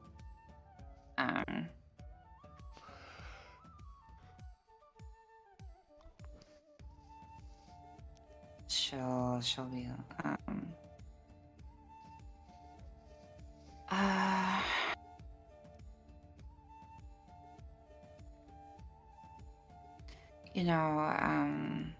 I have been thinking.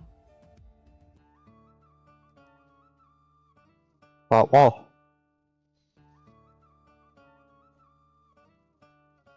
Well, I'm not like you guys. Clearly. And it's very clear that I can't handle this life that you guys live. And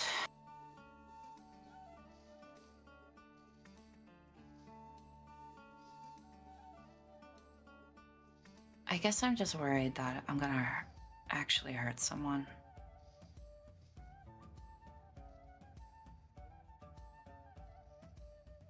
I was going to kill Nim. Well, whether or not I would have succeeded is another story, but that was my intention. Because I misunderstood her, and I assumed she betrayed me. And I was going to kill her. No hesitation. If I had turned that anger on just a normal villager, just one spell and they would have died. I'm not powerful, but I guess compared to regular people, we kind of are. And I know that Mithra took my anger from me. But to be fair,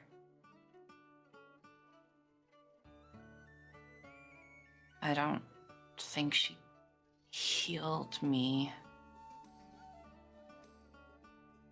I don't know how much more I can take.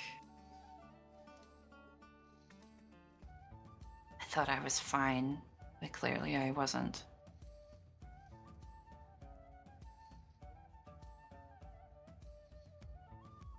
I guess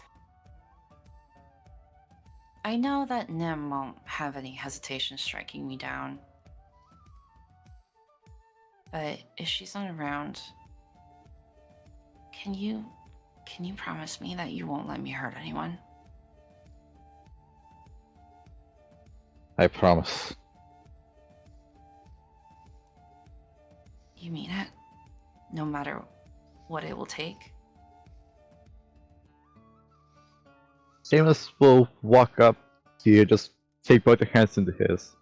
I promise, no matter what happens, I'll do whatever it takes to bring you back onto the right path. No, that's not what I'm asking, Seamus. I'm asking you to stop me.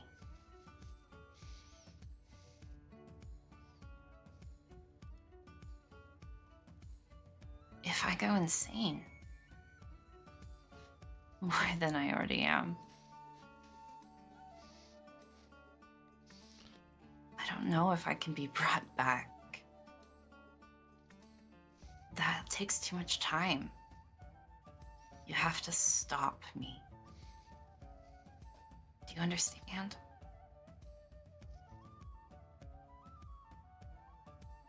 He hesitates. Then he says, if that is your wish, I'll do what I can, but I want to try it. I don't want to lose you in that way. If anything, I might try to bring you back to how you were. I know. She puts her hand on his cheek. Let me more. If I've gotten that far, you've already lost me.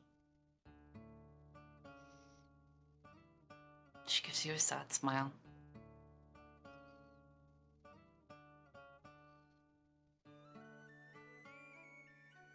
He'll put his hand on the one you put on his cheek. If that's the case, then I'll try my best.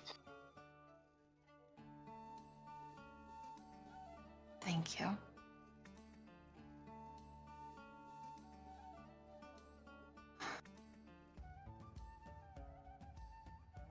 Trust me, that makes me feel a lot better. And she'll kind of snuggle into his arms.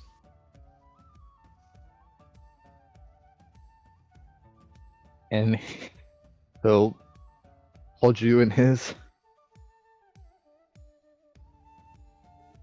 And I guess that scene will end. I just wanted to make you say, yeah, I'll kill you. If I have to. God damn. Kolith is gonna want to try and find Nim wherever she is.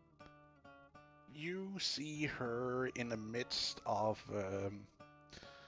camouflaging her tent with plug straws tied together into small bundles and strategically placed to make it look like that her tent is part of the hill. Real quick, I'm assuming 8 has ended, right? By now? Hmm? Probably. Yeah, it should have started to worn off by this time. Oh, yeah. 8 would have ended. Yeah. So, Kolith is going to walk up to Nim.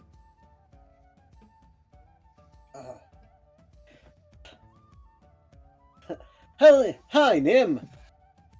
I wanted to talk to you for a second. Mm-hmm.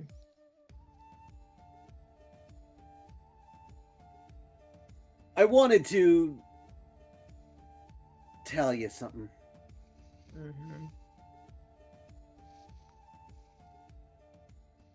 I'm sorry about what I said.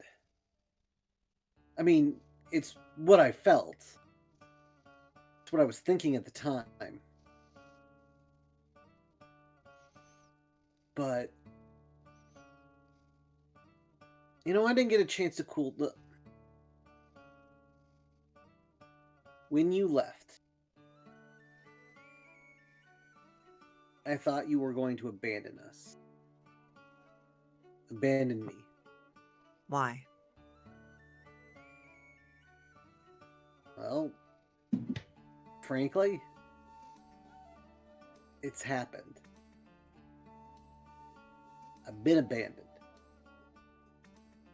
Left to go By- off and do what I can, and then promptly die. Hmm. But I was mad. Okay. Mm-hmm. Then suddenly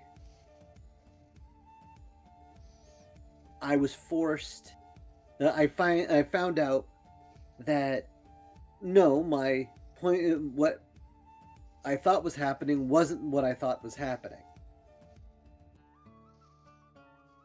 but I couldn't just let go of all that anger. So, I was, going to calm down, but then that. Well-meaning, but rather special goddess forced me to say what I was feeling when I was mad.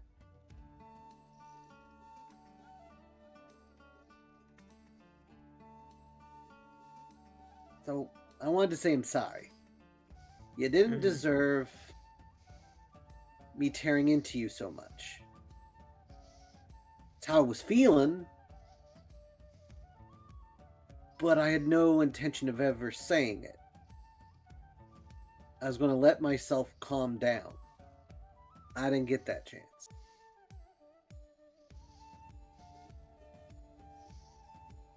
I don't expect you to forgive me or whatever. But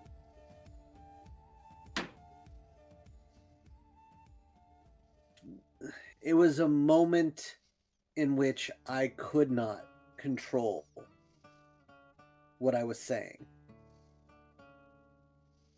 It was literally the heat of the moment.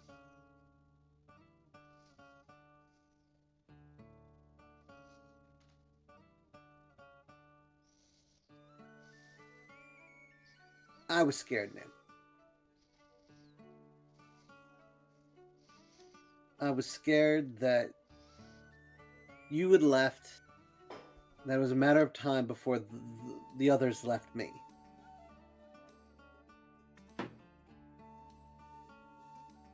So.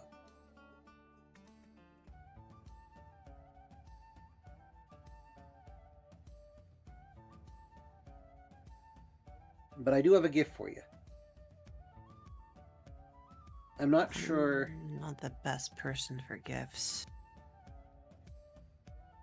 I think you'll like this one. He digs through his pack and pulls out some of the grain seeds. I know your priorities are to protect the village above all else. Correct? It's one of them.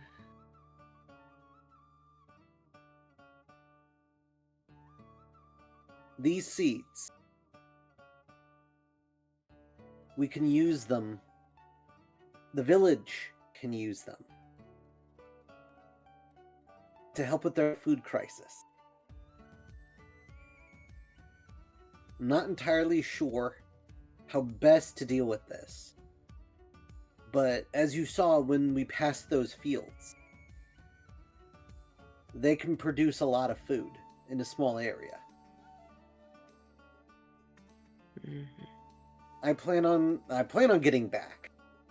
and introducing these to the village, and continuing my epic rise as of fame and fortune. But in the highly unlikely chance that I dine with my ancestors, I'd like you to have this, so you can at least bring something like that back to your village. What I'm hearing is, should you fall, loot your body, get the seeds, get back to the village. Well, I'm giving you some seeds now. And Eh, you never know. okay. Oh, I could be dumped in a pond of goop that contaminates the seeds. Huh. I'm just thinking ahead here. Yep. He has a small smirk on his face when he's saying that. But here, he gives you a handful of seeds.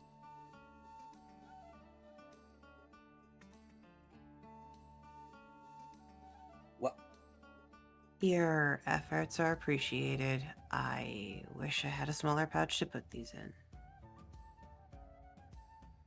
oh, he'll make a small jar for you. It's really crude. Appreciated, but perhaps a hide bag would be a little bit better. They tend to be squished a bit better. So, got any leather or something in that big bag of everything? He'll dig through his bag and pull out a canvas bag that he's been holding on to. A sack. A crude sack. Yeah, no. Tell you what. You take the seeds. Yeah. Put them in a bag, that bag probably. And you hold on to them. And if you find any other cool stuff that's preferably not infected with pestilence or God only knows what else we're going to come across, and it goes in the magical bag of seeds. Sounds like a great plan. I tried. You did. And I appreciate it. It's just, those are seeds and they're precious, and I don't want them getting smashed or anything else. And if they're going to be safer in a burlap sack in your big bag of everything, then they'll be safer there. Yeah. You should give them to me. She has many pockets.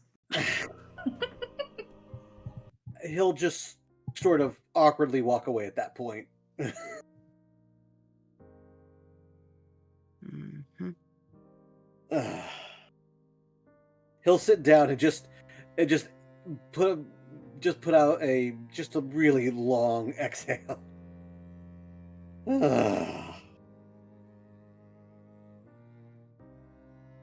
One of the spirits that are still muddling around the camp go over and just pat him on the back. Yeah, one of the air Think spirits Koi's there like as well. flies over and like pats him on the shoulder, just like, dude, buddy. Don't worry, Chief. You'll get him next time. Exactly. But we'll be taking a small break here. We've been at it for 2.5 hours. I want to go to the bathroom really quick. So we'll be right back in 5 minutes time. Alright. Everyone take a break. Gotta make that coffee. There. I'm looking to you, yes. Perfect. That was a perfect time to get coffee. So go get your coffee. And continue your enslavement to the demon bean.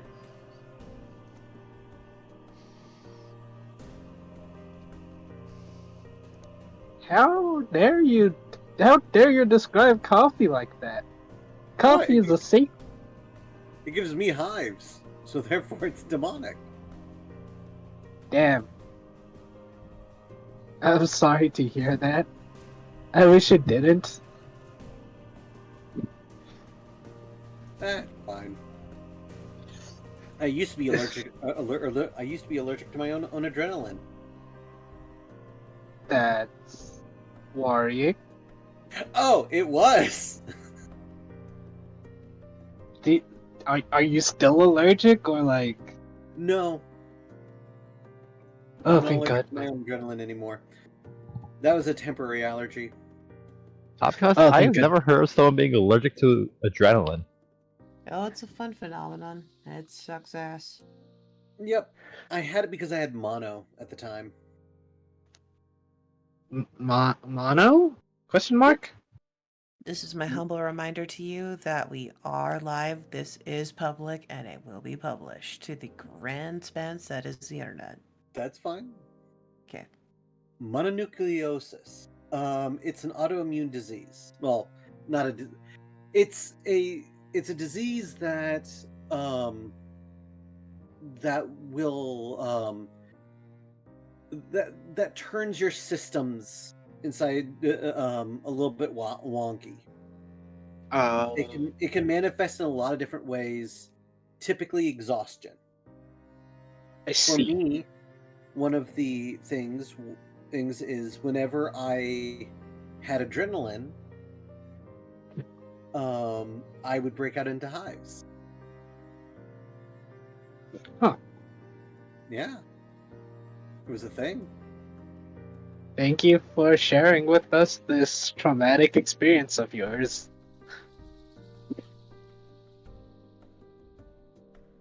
And It was also bad. educate people. It was super bad. I would expect. Actually, Damn. before show, but should I have detect good and evil or detect poison and disease ready? Disease. I always have protection, good or evil. But here's the Okay. thing: with detect good and evil, it allows me to detect celestial, elemental, fey, fiend, or undead within 30 feet. Okay. So we just don't get jumped. That's it. With detect poison disease, I can detect poisons, poisonous creatures, or diseases within 30 feet of me. And I know the poison and disease as well. But granted, in this setting, we don't know that many diseases. I would actually have the Good and evil. the poison actually. Reason being is because if we're dealing with Tainted. taint, we know that they use poison pretty regularly. It's considered poison. Yeah. Yeah.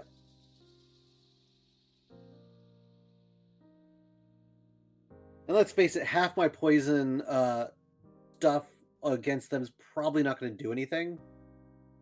Yep. But we do not know that for certain. Probably will do something because it's like different poisons. Mm-hmm. But like it is also good that we have other stuff just in case. Just in case. When I attack them, I'll be attacking them with so many different types of damage. You better. Well, I have arcane weapon, poisons, and bludgeoning damage. And force damage, all in the same attack line. Yeah. Well, I think I just learned something about the compendium, where if you What? want to insert spells and stuff from there into your character sheet. You just drag and drop. We're playing a 5th edition rules, right? From 2014. Yeah. So I'd like. let's say you would get like detect poison disease.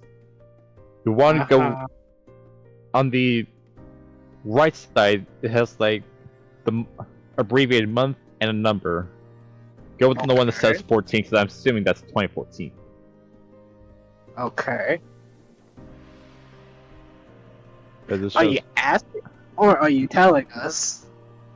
And just telling because I'm seeing like 14 and a 24 between with two of the very same spell. Alright, thank you, because I don't know how to do that stuff yet.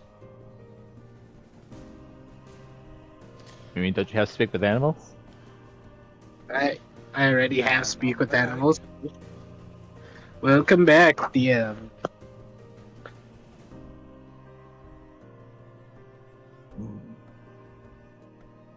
Okay, what should I get rid of to allow me to equip poison disease? Should I get rid of protection from evil and good or shield of faith? To give you what? That's I'm trying to figure out my spells. Well, Shield of Faith is quite literally a +2 to your AC. yeah. Well, protection from good and evil is just like that. It's protection. Protection from aberrations, celestials, elementals, fae, fiends, and undead. Yeah. I get that through my class. So we do actually have that spell covered. Granted, you have a much larger spell. You have much more spell slots than I do, so I'll be avoiding casting that since it's kind of a one-trick pony. Makes sense. I mean, according to the book, I get the amount of prepared spells I can have is my wisdom modifier plus my cleric level. Huh. So right now I have a total of 9 prepared spells. Because my wisdom is Nice. 5. It's a +5.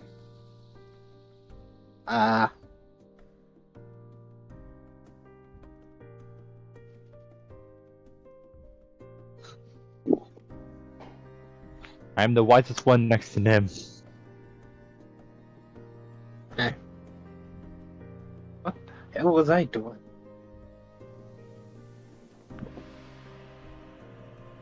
Actually, because I don't know what Nim's wisdom score is. It's an 18. I was saying I'm wiser than you, but I value my life. You're welcome to say that you're wiser than me because you are in certain aspects. But until you have a superior con, I will just shrug.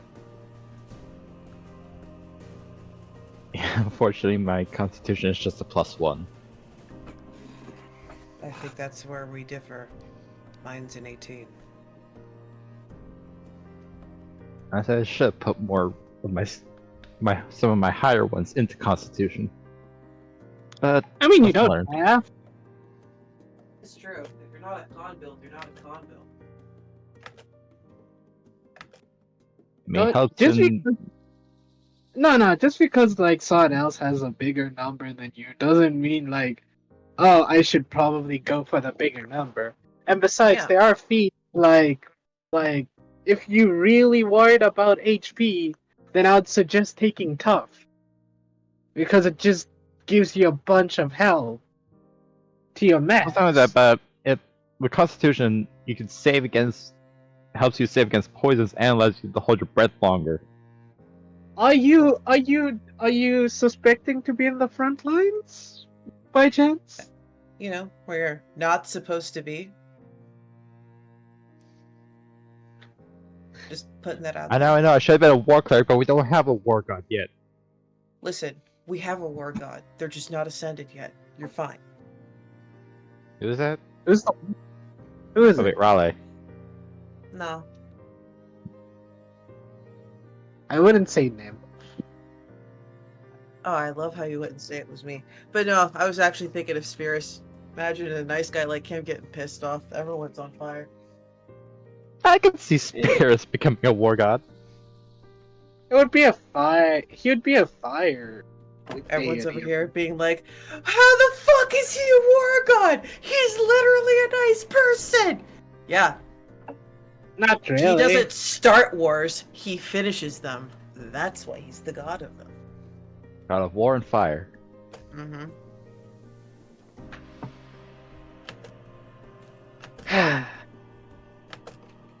Listen, man, I just didn't want him impeding on the nature bit. That's my shit. Wait, if Spirits did become a god, would his domains be war and light? No, it'd be Should- war and fire. Or Are there fire forge. clerics? I mean, the closest thing to fire you can get is forge. But I guess we could. Good. He's Make not one. gonna be a god of the forge. 1, not a dwarf. I don't care, I'll fight you. 2, not a smith. Once again, we'll fight you. Why is there a lot of will fight you in this?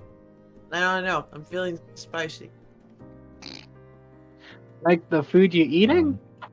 Well, I'm eating a lemon cookie and I'm making coffee. And I gotta wait for the coffee. So I'm trying to be silly by being aggressive because I'm not gonna act on the aggression. I'm exaggerating for hyperbole and humor. Can I have a That's lemon what cookie? kids like. Yeah, sure, why not, dude? And it's got a little bit of lemon frosting on the bottom and it looks like a little lemon. It's super cute. Thank you for the lemon cookie. Yeah. I shall treasure it. Don't treasure it, eat it. You don't want the ants to get it. Want to get ants? That's how you get ants. I will burn the ants for this Kind cookie. of cookie is. Nom. My cookie! Ma'am, can I have another cookie? Go. Hey. Dario, no, we don't want 3 cheese omelets. I would like some I omelet. do. Who doesn't like a 3-cheese omelet besides lactose intolerant people? Oh, So wait, no, and they people who still- don't eat animal products. Sure. Can someone tell me what this magical item you guys are talking about is? So a 3-cheese omelet is a pillowy, delicious, delectable egg blanket filled with 3 kinds of different cheeses. Depending on where you're from, it could be anything from American to pepper jack, and then my personal favorite, Munster. But yeah, you know, you can buy those bad boys together with some spices, some nice chopped up peppers, and it's a good time. Bonus points if you make it Japanese style and have it rolled. I should probably go. I'll be back. Honestly, I would love God to try damn it. omurice. And luckily, I found a restaurant that's like 30 minutes from me where I can get it. That's kick-ass. Do it. Tell us. Send us pictures. If I'm not mistaken, I think it comes with like cooked eel. Oh, unagi.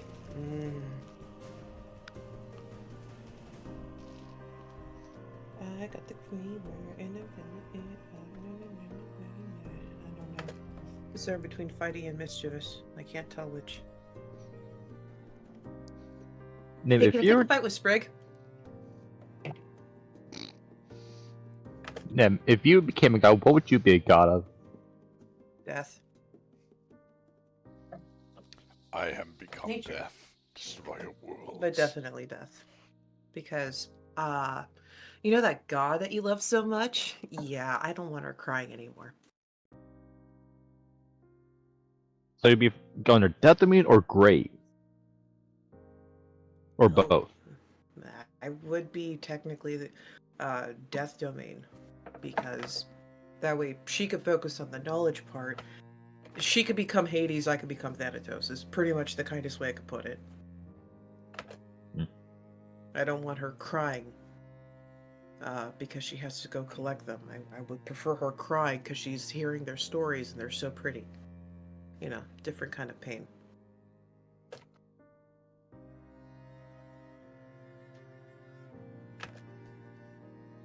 I mean, if you want to, you could start working on becoming a god. But it's entirely up to you. It's not up to me what my domain is. Well, probably because the lovely little goofballs will be over here like, "Don't you want to be Hearth?" And I look over at Sprig, who totally should also be Hearth, and be like, "If I share the domain with him, I'm not gonna complain." mean, I was saying it's up to you if you want to become a god or not. I'd like to complete the campaign. I'd like to try to get everything that I can done. And if that's how my character contributes to the setting at the end, then yeah. There once was a pact maker by the name of Nim, and her flock was simple. It was all of them. Dumbass. Poor souls thought that they could escape.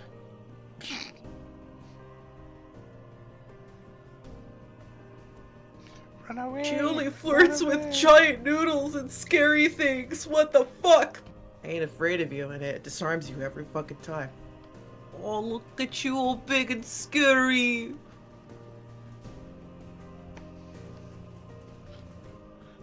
With a put 'em like that, you would have thought only your mother. Everything that's big and scary just looks at you annoyed. Why are you getting annoyed? Never heard of a compliment before?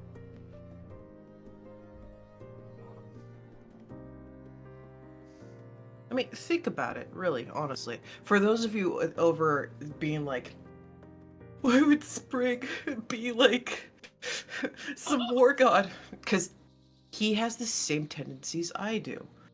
We don't have to start shit, but we sure as fuck will finish it. Because someone fucked up. Don't touch my things. I don't mess with you. It's not that hard. Oh, look at you. Oh, that's one of my people. They're bleeding. How much blood? Oh, 3 drops? Cool, I'm gonna do this in 3 strikes. Excuse me. Back. Welcome back. Welcome back. Shenanigans. Now we are just waiting for Koi, and we should be ready to go live again. Bribe him with pizza. I wish. I think yesterday was National Pizza Day. That's actually also National Pangolin Day. Remember, folks, if you don't know what a pangolin is, it's just a armadillo with a super long tail, and it's armored out like a dragon. And a super tongue. It's like a little According to my calendar. calendar, today is National Flag of Canada Day. That is super cool. We love the Maple Leafs. Not the team, but the flag.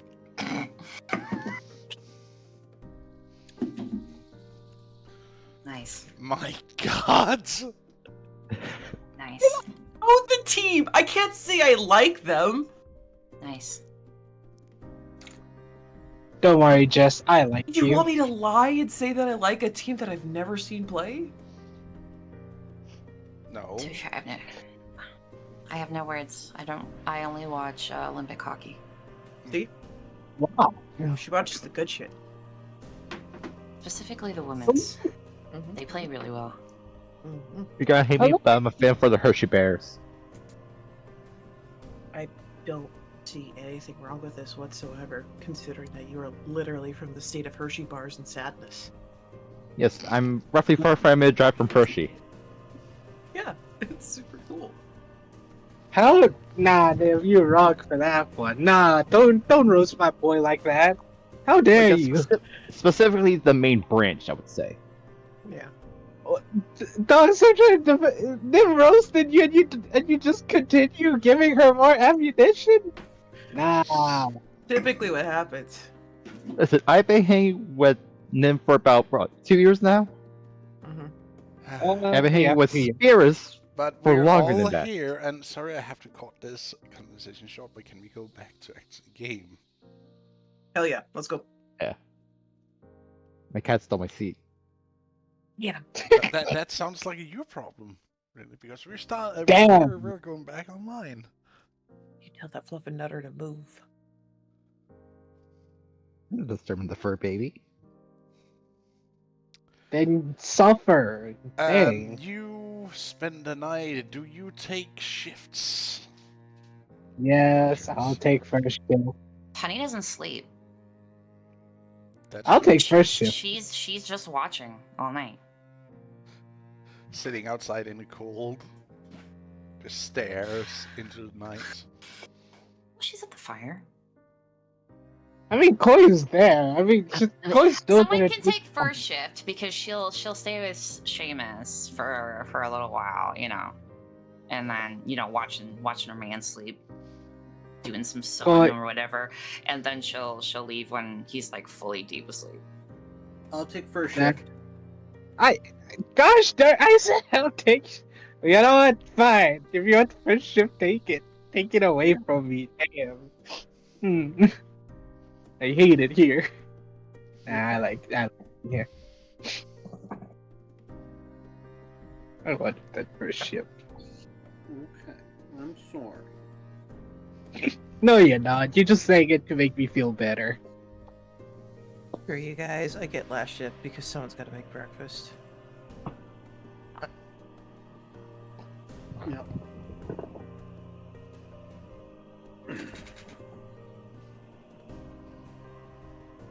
Do you want me to roll anything, or shall we just let it pass? Can we let it pass, pretty please? Let the night pass. Yeah. Fine, if you want to speedrun this. Yeah. Well, wait. I'm Wait. asking if you Be- want me to No, roll. we can. No, we should roll in case something attacks us. Yeah. Gosh darn, guys! I tried giving us an out. mean- You don't see anything. Yeah. I'm a little distracted because I'm making things. Yes. I'm gonna roll my danger dice. Danger die. Second shift, you see everything. Let's see what happens.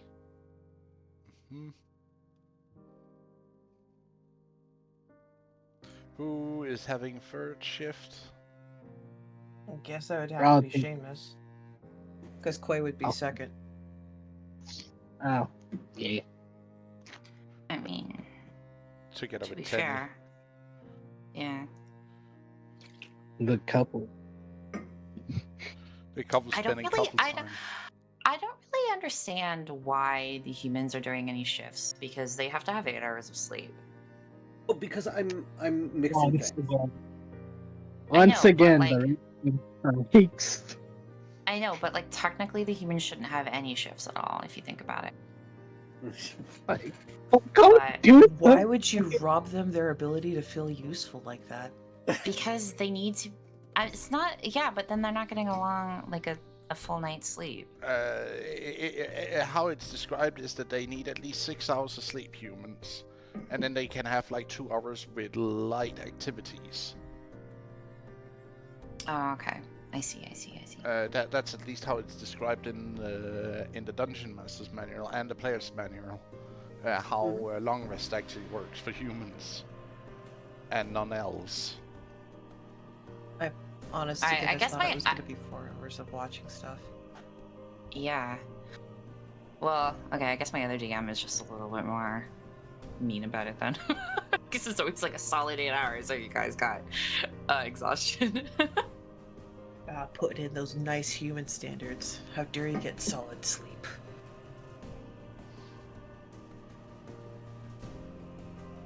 I, as a human male, am offended. You got your 8 So- hours. You're fine. Should have gone I should have gone a basic human fighter. Dang. Oh, Well, I usually take my shifts in 3-3-2 hours. Or 3-2-3. Or 2-3-3. That it really depends on how the players want to divide it up. The watch time. I just figured 4 shifts. Could also do that, up 2 hours each. Yeah. That way, if they are up, they're not up for very long, and folks have overlap. Especially with Tenny being incapable of sleep. She doesn't need to sleep. Yeah. Well, I am also incapable of it. That's Try it. That's It why won't I said work. what I said. Mhm. hit me paranoid- with that dust. It ain't gonna happen. Servo already said that the chloroform won't work, so I have to take more aggressive measures. Yeah. I'm gonna... Ika suddenly pops out of a bush, taps Tenny on the snoot, and she just like collapses into sleep, and then he just like disappears again into the bush. Eager? Aegis. Loads gun. Aegis? Okay. I said Aegis. He can't put her to sleep. Yeah, my guy. She's literally incapable of sleep. No, guys. No, Even you- magical means you cannot put me to sleep. I am immune to it. Fuck you. No, you guys. Tenny, it's a definition of sleep is for the weak.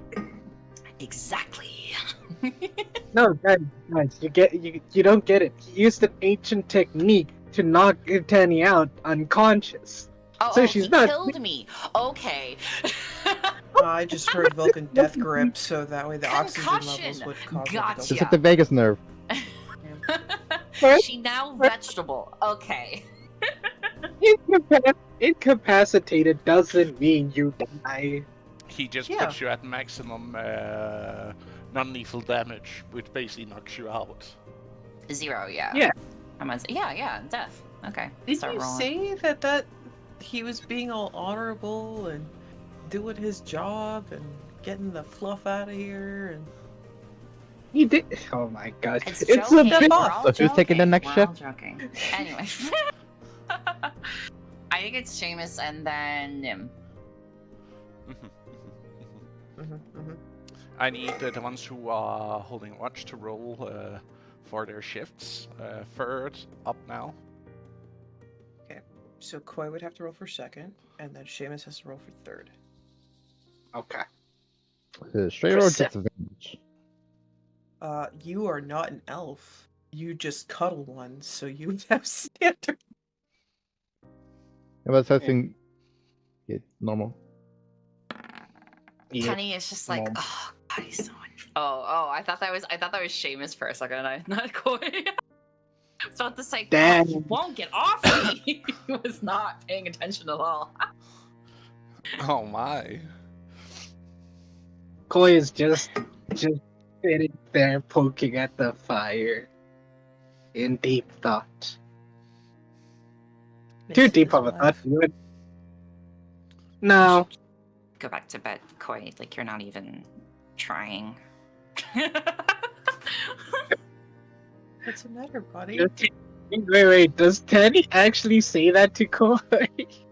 Yeah, you know what? Yeah, she is. She's gonna walk by, and then she's gonna see that you're just poking the fire, looking directly into it, and she's gonna be like, hey, bud. And she's just gonna put a hand on your shoulder. Maybe you should go back to bed. I mean, you're not even trying to keep watch. Koi doesn't do anything. He just stares at the fire and pokes it and gives a nod. Then just sits there. Okay.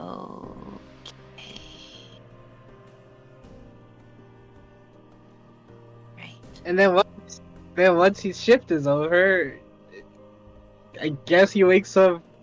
What was it? His He wakes shift up. is staring into the fire. Yeah. Yeah. He stares at the fire the whole shift while Tanny does actually the watch.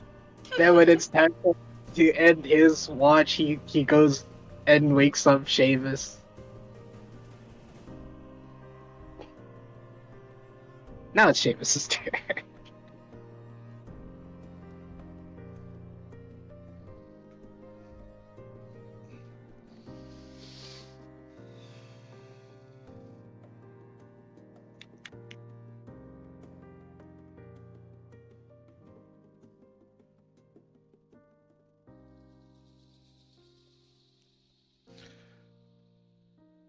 Oh shit, we got pancakes? Mm. Ah.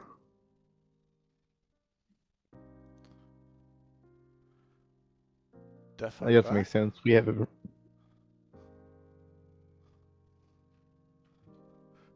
really acquired chickens. So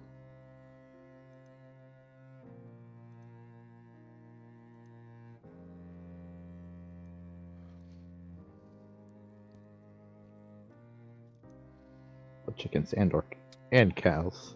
All right. So does anyone perceive anything?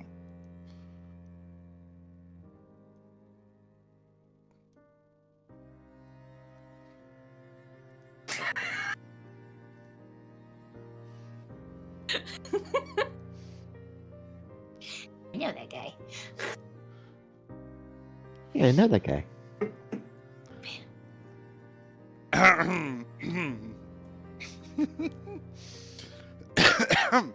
At first shift, call if you don't really pay attention to anything that happens. Of course not. Why would I? Till you end your shift. Tenny, has you leave Seamus as he is nodded off and has fallen asleep, and you crawl out? You see a bird sitting by the fire, poking it with a stick.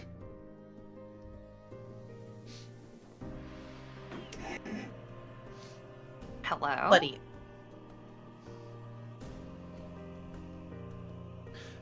Oh, Yeah. greetings, fellow traveler. I am Julio Fatterbarking at your service.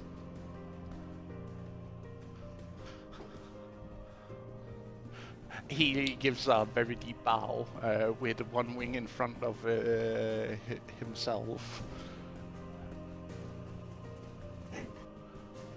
I see. Are you in need of a fire?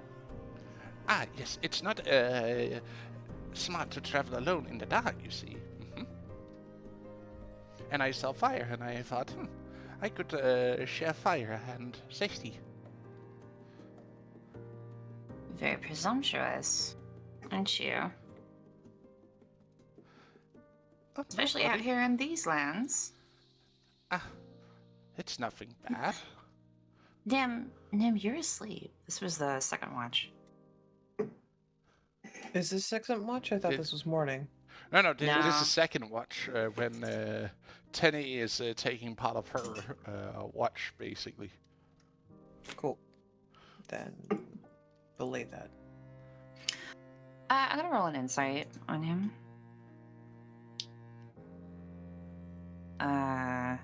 I guess I'm just kind of looking to see if he's dangerous, like if he's trying to trick me into anything.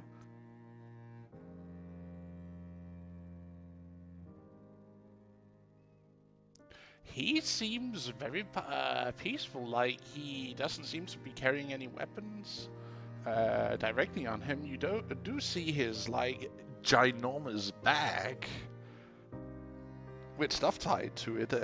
Has a few knives, a few quivers with arrows, and other pieces and stuff of knickknacks tied to it.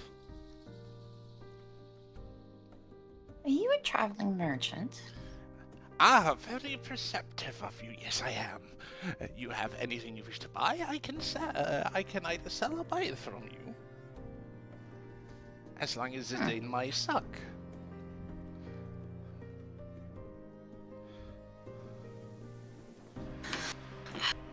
She'll sit down and motion for him to sit as well, and then she'll start making tea.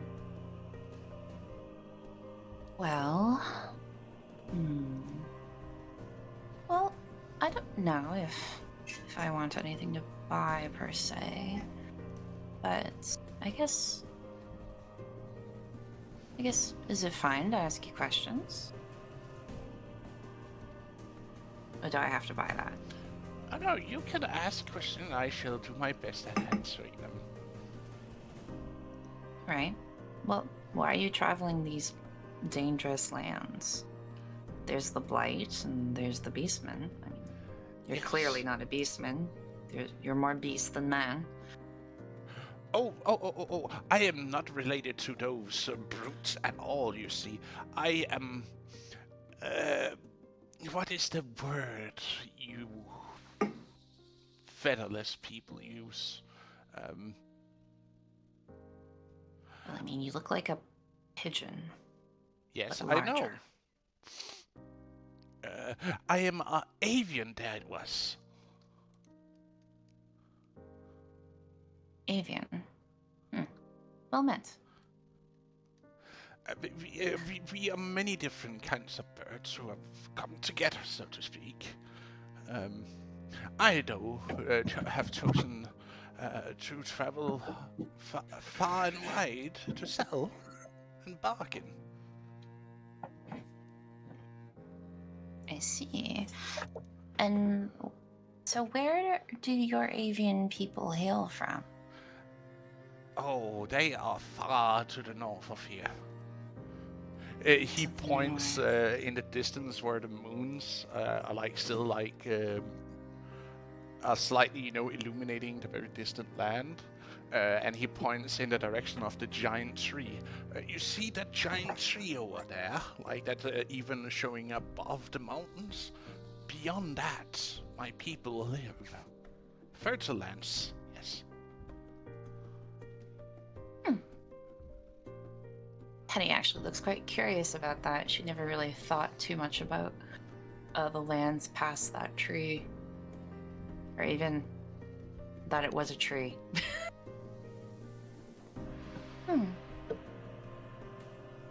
Maybe one day we'll get to travel over there. Be cool to see other large birds like you. Or, sorry, avians. Oh, it's fine. You can call us birds because, in a sense, we are. But we are not like the unintelligent kind, so to speak. Tenny gives a side eye to CD. Does he look offended? CD looks offended, just be like crosses his wings and does a. But I see you also have a distant cousin. It must be, though he is small. He's not from this plane. Oh, he's not? Oh. I didn't know he had spread out to different planes. He looks confused for a moment, thoughtful. Well, she looks kind of sad when she says this. He's from a place that is no longer the last of his kind. Oh, I am truly sorry, my good friend. I used to travel with my brother, you see.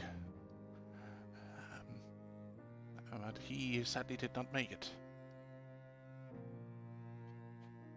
What took him? If you don't mind me asking. I understand if it's too painful to talk about. No, it's fine. It's been some time. It was one of those blighted creatures, you see. Ambushed us.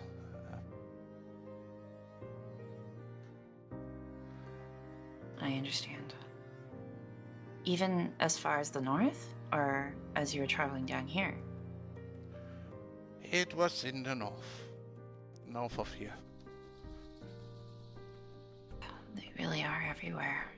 They truly are. And I have been trying to search for knowledge about them to give to my people back home. Because we even struggle with them at home, so to speak. Oh. Well, so she takes out her leather map she had made.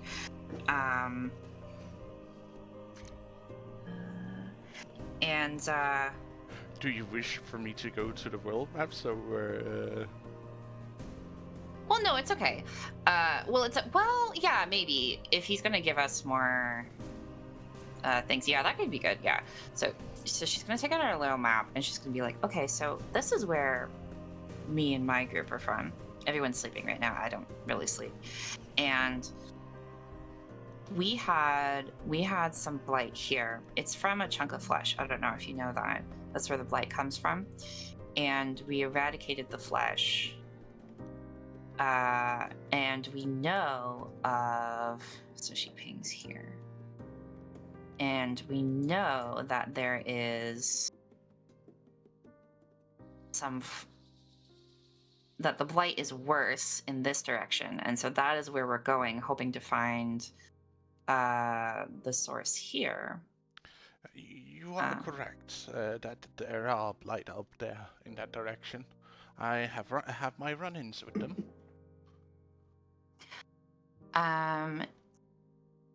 Do you... Right, okay. And she kind of looks at your bag, and then she looks at the wings, and she's like, "You don't fly, though?" I could, but then I would lose all the valuables I'm carrying. Of course, right. So, I assume then that you wouldn't have spied the source of the blight. Sadly, no. Too dangerous area to Of go further course. towards the coast. Towards the coast. Of...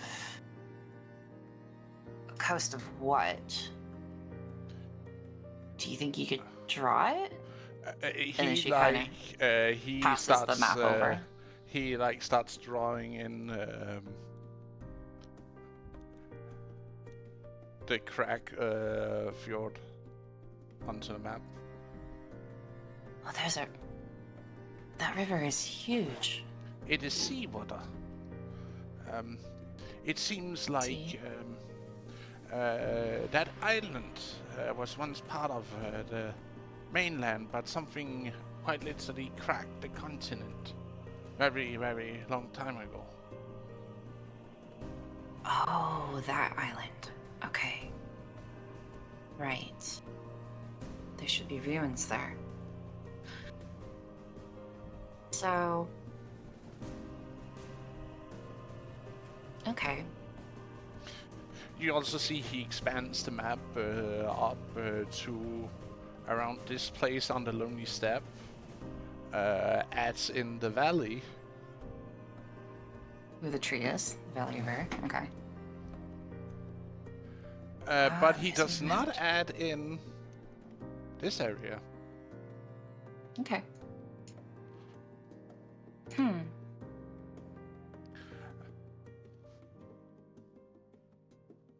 And I think she'll ask him to kind of like circle any areas that are particularly bad with blight. He 'Cause she's trying to like triangulate the source, right? So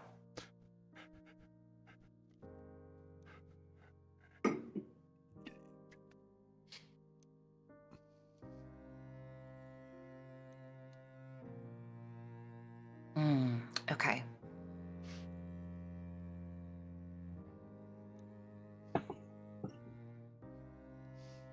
I hadn't been really much further south than this. But this is what I know of blight in the area. So massive. Yes, very, very much to the west of here, past the Valley of as it is called. There used to be a very fertile land, but it is now gone, fallen. It is now called the Deadlands for a reason. Can nothing grow there? No. And what does grow there is twisted. Like even the trees themselves has been blighted. Fleshy. Ooh. Well, that's not very good. We're gonna have to go through blighted land to find the source, and if it's this wide, I don't know if we have enough rations. Oh, if it's rations and you're going to get rid of the blight, I will surely donate a little of my stock to help you guys out if need. That would be amazing. I know I was talking with one of my compatriots earlier, and I do have some things for selling. I have some poisons, and I have some health potions. They restore any damage that you may have taken. Not scars, though, but Might do a pinch if you're close to death. Health potions I would always love to buy. I have run into someone who has brewed some, but I would like to see how your guys yours look. Oh, sure. She You pulls them see out. him taking up this small clay pot. It's finely decorated, with patterns around and really smooth, and looks like it's also been polished. Oh, beautiful. Yes, true. She kind of like. Shift from a tribe to the northwest of here. Wow. Okay, well, this is ours. And she like sheepishly takes out Cole is. He's very quick about it, but I see. The pot is not in best. it's not pretty, but it's It efficient. works. Could use a polishing. Like, look at this. He runs his feather over, and you see loose grains of either sand or dirt that is rubbing off on his feathers. Could use a polish, but. But this She's just like, how stiff are your feathers? She kind of reaches out to touch, but she doesn't. He lets you. Yeah, you feel on some of his some of the outer feathers are really stiff in it. Ooh. They also have to carry my weight. You have to remember when I'm this large. Mhm. That's why they're also a little bit more stiff and hardy. I just normally used other stones to polish. She's kind of like, I mean, would it be too much? Would it be offensive to ask for one of those feathers?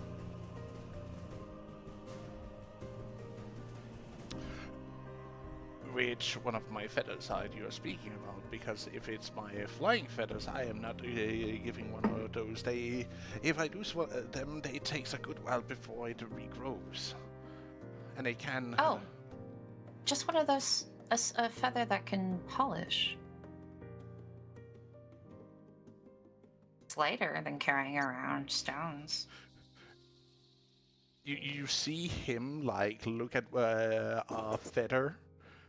One of his tip feathers off his wing, and plucks it out. You see there's a little bit of blood at the tip of it, where he ripped it out. She takes the potion, kind of dips it. She kind of puts her finger over the top, flips it over so there's a little bit of potion on her fingertip, and dabs it where the blood was. You see it heals up. You see the small bleeding hole where his feather used to be. Heals up. Efficient, I must say. Mm-hmm. His potions are very good. You see him taking a small glass and pours it out on.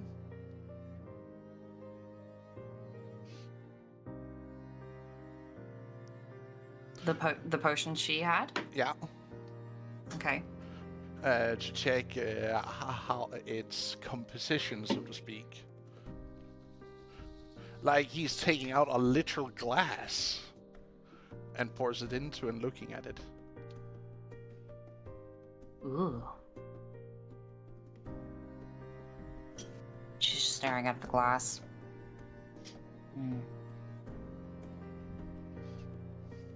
Is that fragile? Oh, yes, very much so. Must handle it with much care. And if put into a bag, wrap it in both straw or cloth and pelt. I see. Not useful for traveling then. So, what do you think? Do you think you have anything? Would you like our potions for anything? How many of these potions do you have? You everything to trade? I have 4. I will take 2 of them and give you 4 rations for them. Excellent. Wait, what are the rations made of? I need to make sure we can eat it. He takes out 4 bags and drops them.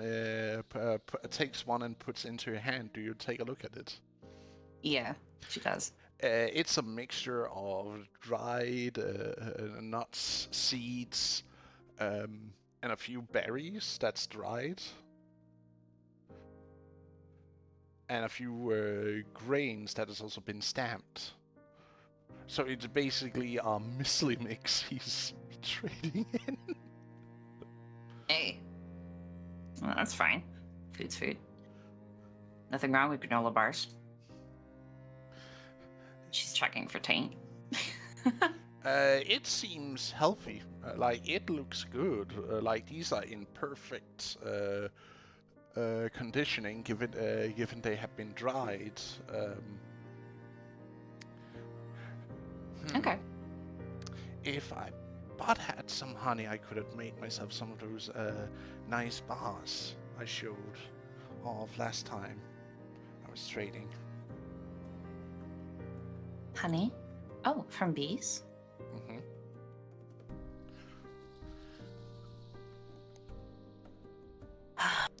All blood honey from a wasp, but that's a very rare delicacy. That sounds kind of gross. Oh, it's just because it's red. Because of the protein levels. Ah. It's not actually blood. No, it's just called that because of its red coloring. Cool. Alright. I think this is fair trade. And of course, this includes the feather. Yes. Excellent. Just know that it will work for polishing for a bit, but it will wear out quickly. Okay. Well, I mean, I'm not really sure how it'll work. I'm gonna give it to a friend of mine and see what he can do with it. If you want something to polish with, I actually have something here. He turns or rummaging through his bag. You see him takes a few things throwing over his shoulder that he's not looking for, till he takes out a small bundle of rolled up piece of cloth. Hmm.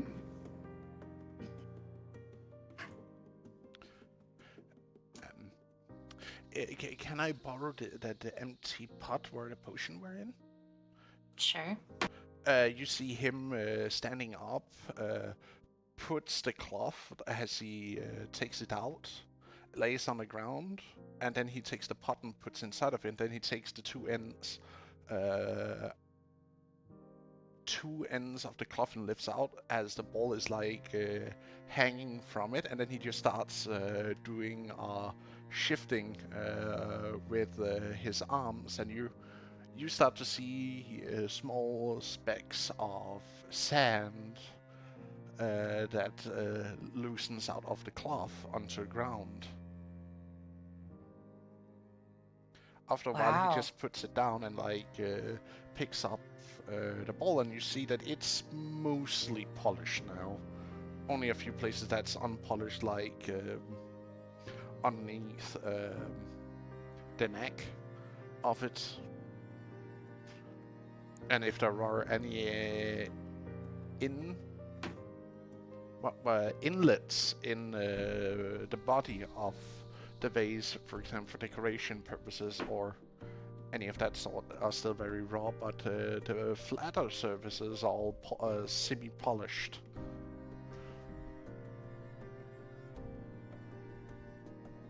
So that's...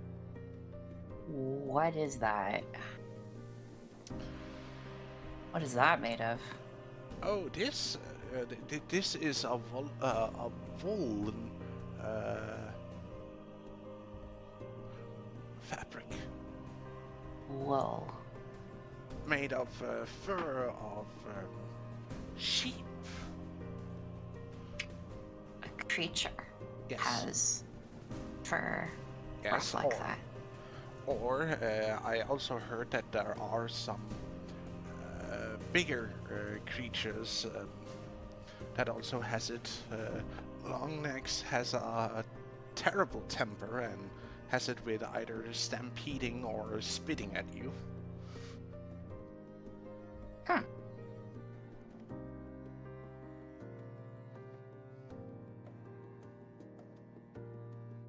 Well,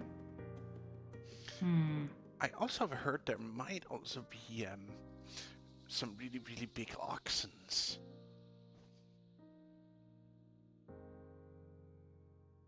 Tenny just looks dumbfounded. She has no idea what an oxen is, other than the fact that it's big. I see.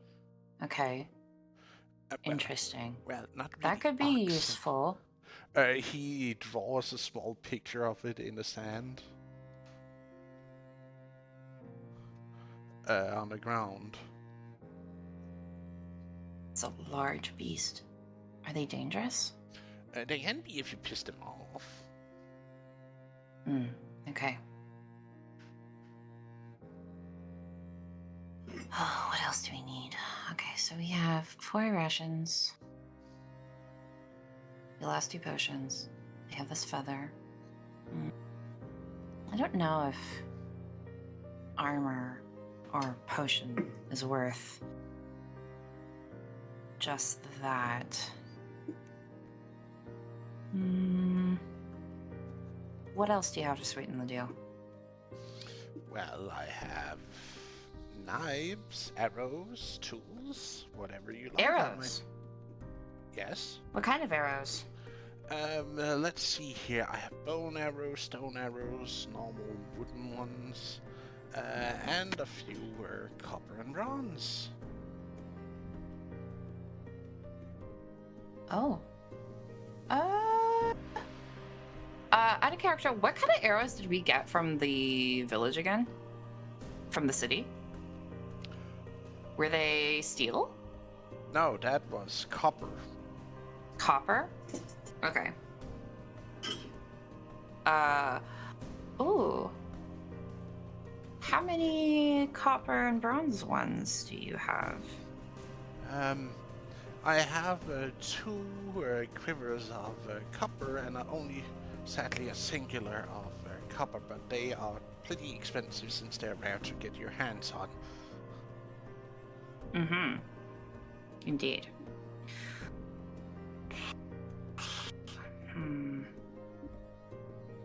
Well, seeing as I won't be the one using them, how about we wait until the rest of my party wakes up and then they can continue trading with you. Sure thing, but I cannot stay too long. I am traveling by first light, so to speak. I am busy on the road. Of course. No, Nim will wake up before first light. But this is finished brewing, so here. And she gives him the tea. You see him, some of his feathers come together and wrap around the handle of the cup if it has one. No, I don't think it has one. It's more like a cupping, like you cup it with your hands. Yeah. One of those cups. But you see him carrying it by first his feather tips, and then it slides onto where the wings themselves are as he holds it up to his small beak, and he takes small sips from it.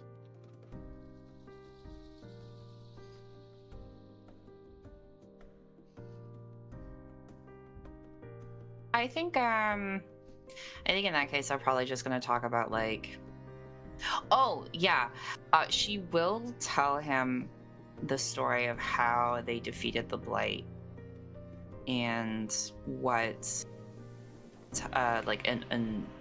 how fire and radiant and holy damage works best on them. Ah, I see. We did know that the priests were having a better time at killing them, but if fire is also good work, that means that more often regular troops can actually do something about it then. And then she'll tell him that they have made a concoction that helps get the blight out of your system if you have a little bit in you. And then, of course, when you throw it up, you need to burn it.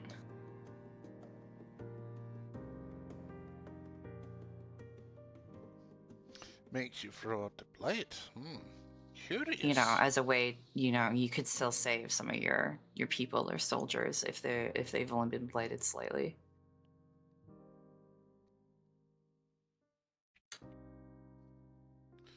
Well, many.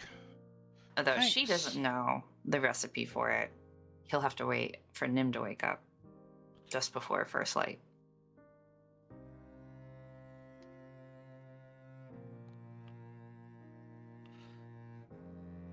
Well, you still have my thanks for God is dead. giving. God is dead.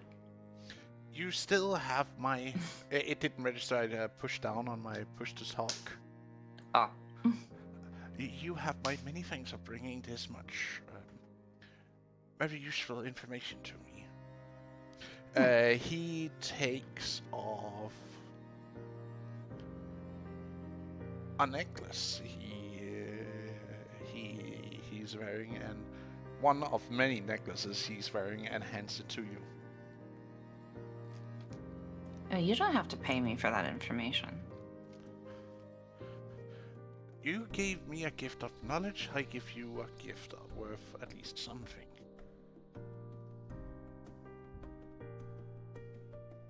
All right. Well, thank you.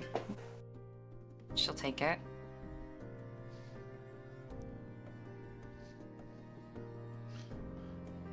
I just ask that you give that knowledge freely. Oh, believe me, I will.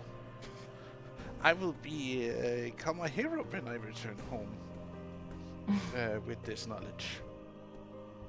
Good. I hope so. I hope it helps with your fight up north.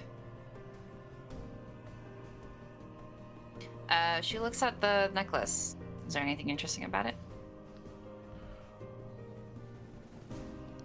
A very common leather strap, but I'm gonna roll something.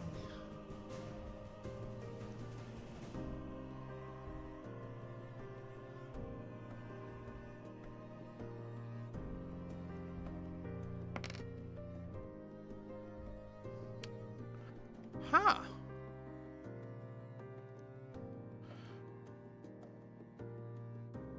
It's a material you hadn't seen before. It very gleamy, very non-colored, so to speak. Non-colored? So it's gray? Grayish, yes. But gleamy? Yes. But it doesn't look like a metal? It does look like a metal. Oh, okay. Like it has this like almost sheen to it as it gleams in the light.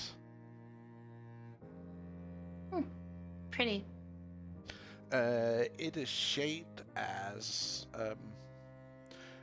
an egg.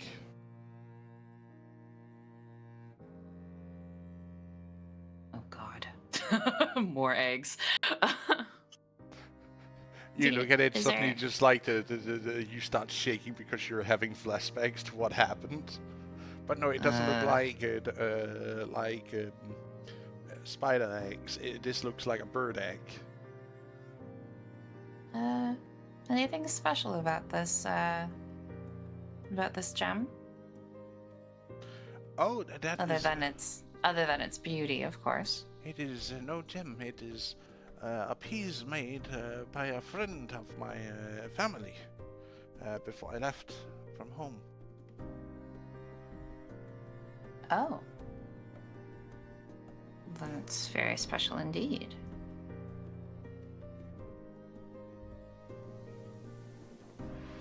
Are you sure you want to give me this? I am sure. He nods with a small smile on his beak.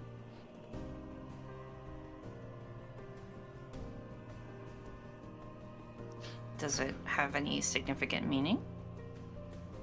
It is supposed to bring luck to those who wear it, and make sure they get safe home.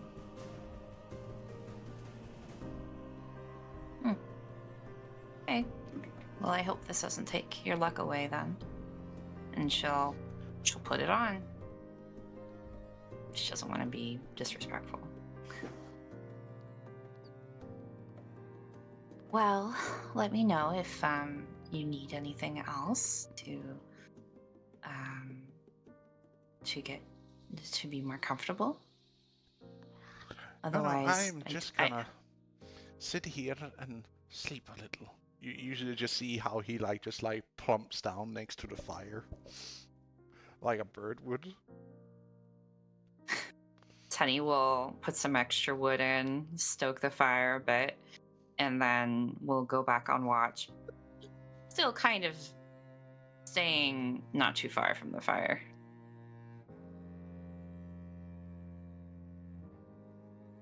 As you take and walk around, you hear almost a whisper. You're not entirely sure. Stay close to the fire because the night is full of darkness and terror.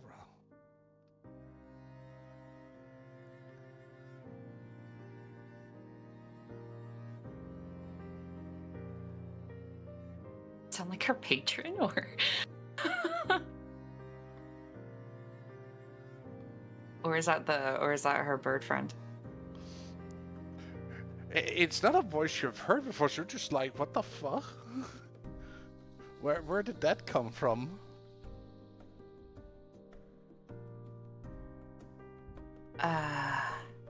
She will take a few steps closer to the fire. Hello? Is there someone out there?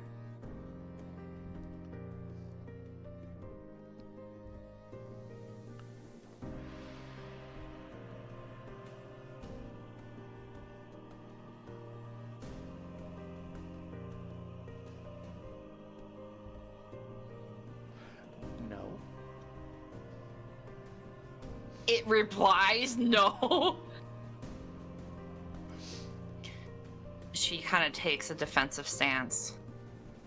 The fact that you replied says otherwise. Show yourself.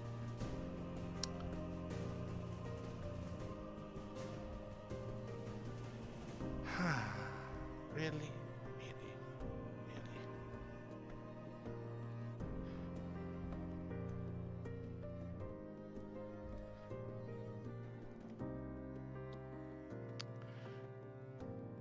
You're sure about that, friend?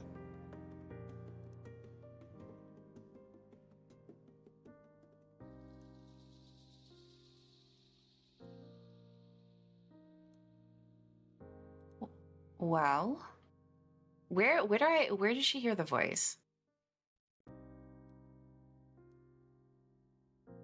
Like, what direction is the voice coming in? I'm gonna roll perception.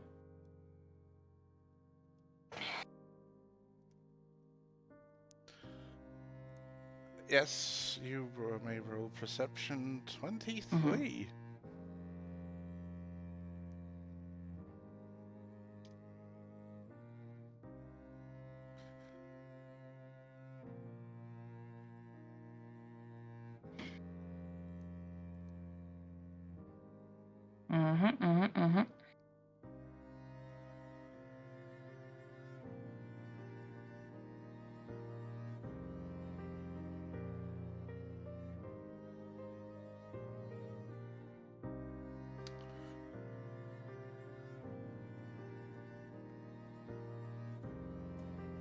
Are you talking? Or are you doing? I'm doing things? something really quick. Okay.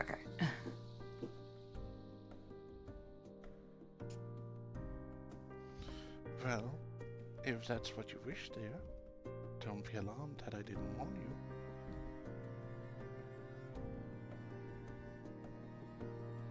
Tenny doesn't say anything. And just waits.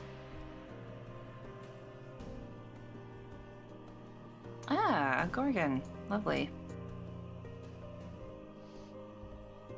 You see her rising out of the bush nearby.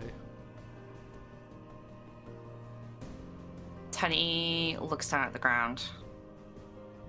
So not to look in her face. What do you want? Well, I was going to warn you.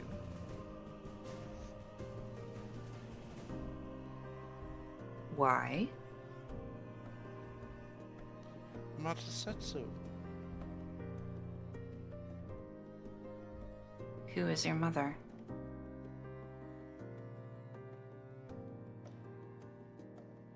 Surely you do not even understand, do you? Who would be my mother? Tenny. I would like to assume Mithra, but I would also like people to speak plainly with me. Well, indeed. Mithra is, how do you say, an ancestor of mine. But not your mother. Not directly, in a sense. No.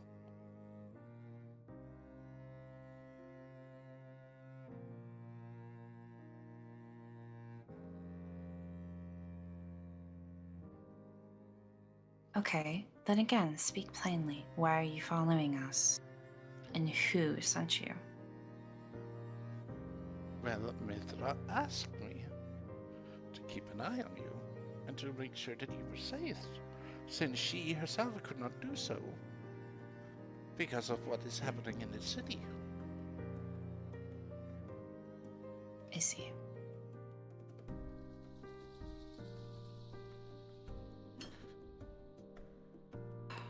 And you do not need to not look at me. I am not like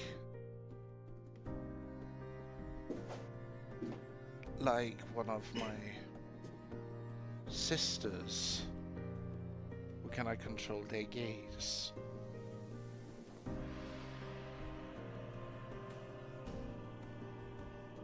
She'll look up and see the woman's. All right. So, how long do you plan on following us then? Or not for long.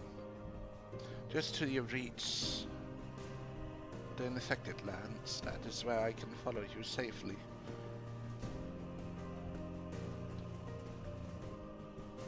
Because sadly those infected creatures, even my gaze cannot turn them to stone. Really? That's surprising. Yes, it's funny, since they don't really have any eyes or anything, it would be funny if I couldn't turn them to stone, no? Well, I've seen eyes on them before. But I guess they're different from region to region. Mm-hmm. Perhaps.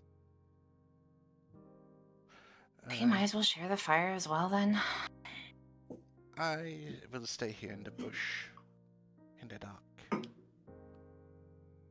Does the light bother you? If I want to keep my vision sharp for what moves in the night, then I have to.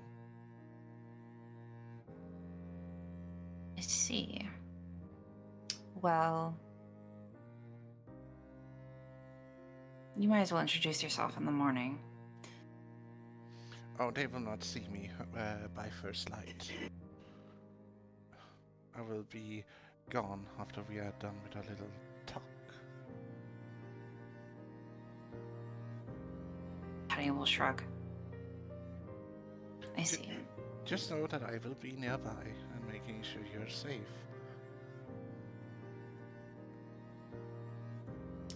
Right. Well, I am going to tell the party that you're around, and I don't know if Nim's going to be very happy that we're being followed. by someone who refuses to acknowledge themselves. I have acknowledged my presence to you, have I not? Yeah. Oh, because I forced you to, but yes. Well, I demanded Yes. it. And I still did it, did I not? I could have denied and just looked away. But I choose to introduce myself after you had discovered I was here, no? Yes, I know, but Nim doesn't really take our word for anything. Yes, Doesn't. I have a sister like her. Paranoid. Always afraid of what happens around the next corner.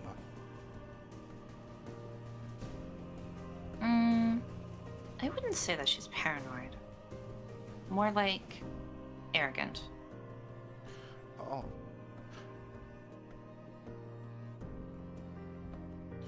Well, well,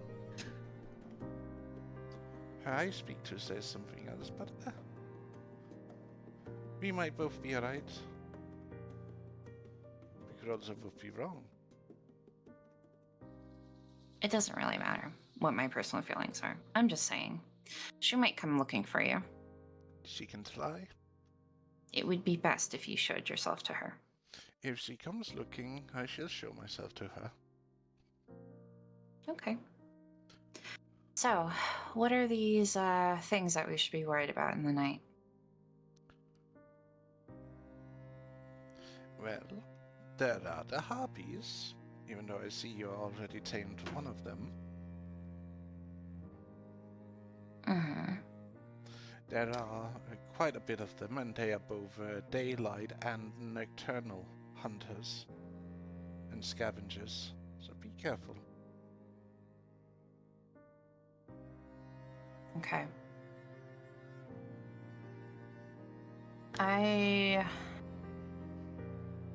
Let's make a deal with one of them, but You make a deal with one of them today, doesn't mean you're not safe during the night from its sisters, or even itself if it goes hungry enough. so they will attack the living then. Yes. They eat and breed. That's all they truly do. And, of course, scavenge and collect whatever little bit of material they find deeming worthy. I see. Okay, what else? Well, then there are the beastmen that are still in the area. Of course, yes. And the tainted creatures. Well, we're looking for those. I know. But I'm still just giving you a warning. Do not underestimate them. They have already taken down better armed and bigger forces than you are.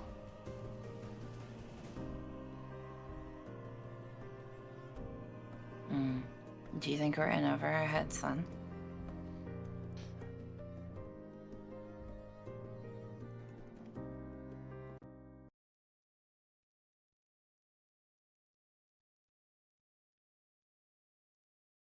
Better yet, do you think this is a suicide mission?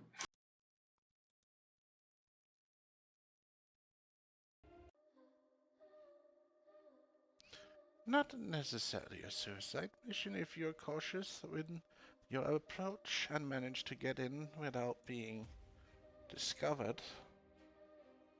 You should make it through quite a bit alive, I believe. Though one or two of you may die. But that's the price, I guess.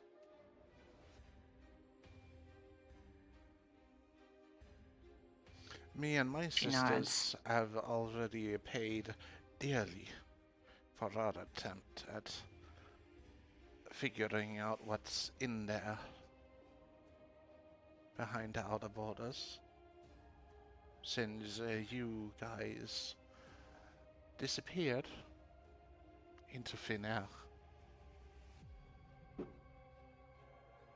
So it wasn't that long ago then. No. she takes out her map. Do you have anything to add? She looks at the map now. It's almost the same as we have discovered. Though it seems to have progressed even further than when we were out.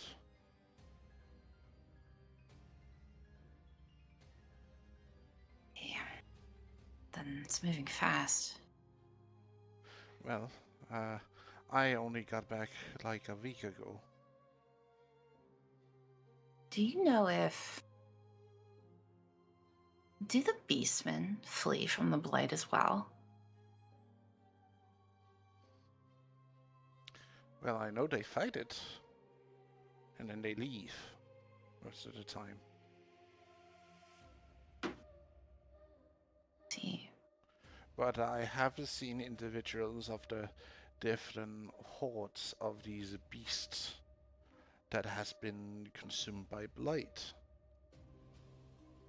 Not a pretty business. There has been beastmen been consumed by Blight as well. Okay. It taints anything it can touch. I even had to kill a few of my sisters. I'm sorry. Don't be. They knew what they went to when we took this mission.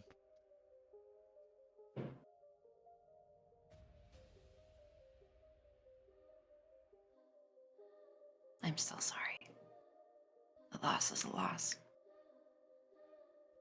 Even if he knew it was going to happen. I just pray too that I myself get some merciful end if it comes to me getting infected.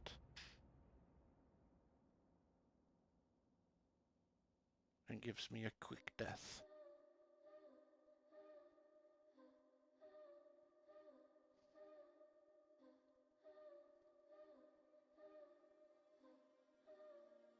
And in your travel, there was nothing. I think she'll ask like she'll tell her like how they were fighting the Blight, and she'll ask her if they did anything different that was successful. Well, fire, they are pretty weak against. Especially against my big sister's blessed flames. Okay. May Mifra forgive her for failing.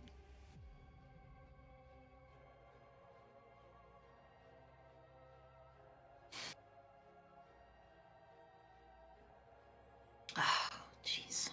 Why did my master give me fry?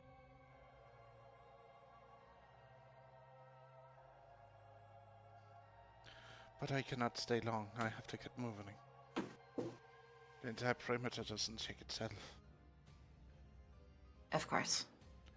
Well, if I see you, I see you. If I don't, No, I'm still there, watching, protecting you. I didn't ask your name. You know mine. Philia. Philia. Well met. Well met. Stay safe and keep close to the light.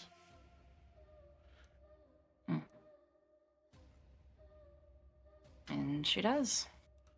You see her disappearing back into the bush, and you don't see her at all as she disappears into the bush. Like, you don't hear anything or see any movement at all.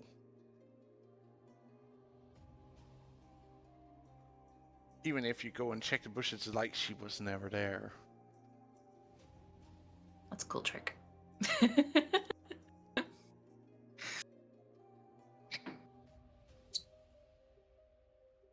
Tiny will basically circle the fire now.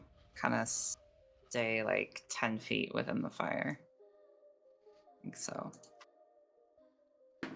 not go far And out. as time passes, so does your shift. It comes to an end.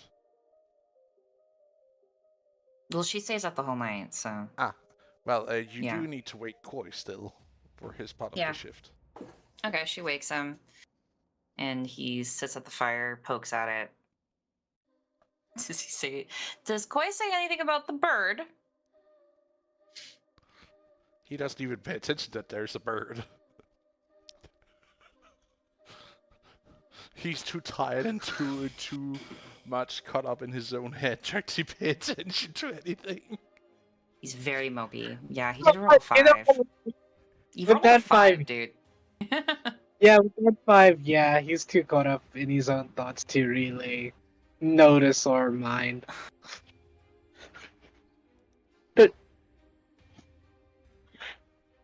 Tenny won't push it. She'll just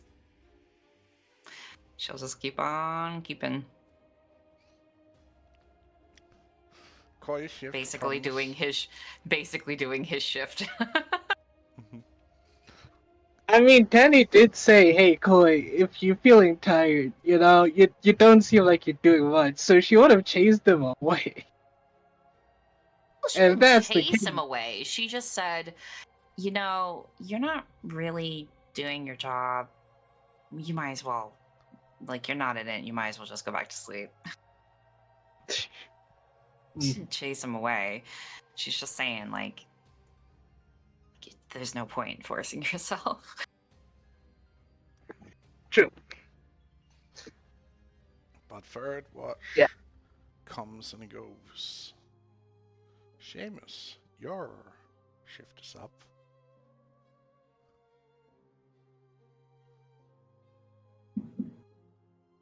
All right, so does Koi go wake up Seamus, or does he just crawl back in a corner?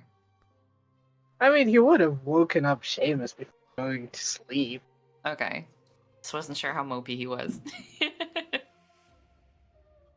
I mean, he is mopey. He would have just woken Seamus up and then Just before kicked him Seamus, and walked away. he would have. What? No, he's too Wake up. mopey. He would have just shaken Seamus awake. Then, once Seamus was awake or waking up, he would have just left. And if Seamus goes back to sleep, at least Tenny's there to wake him up. Aww. Sad boy is sad. Okay. Seamus, you are rudely awoken by Koi. As he shakes your foot by gently kicking to it. I mean, he would have just shaken. He doesn't have the confidence to kick anyone. No, it's not really a kick. It's more like, putting your foot against and push. Like you're poking it. Yeah. Yeah, you're Alright. poking him with your foot. That's what I meant by soft kicks. Really, really soft stumps to wake I him get up. you.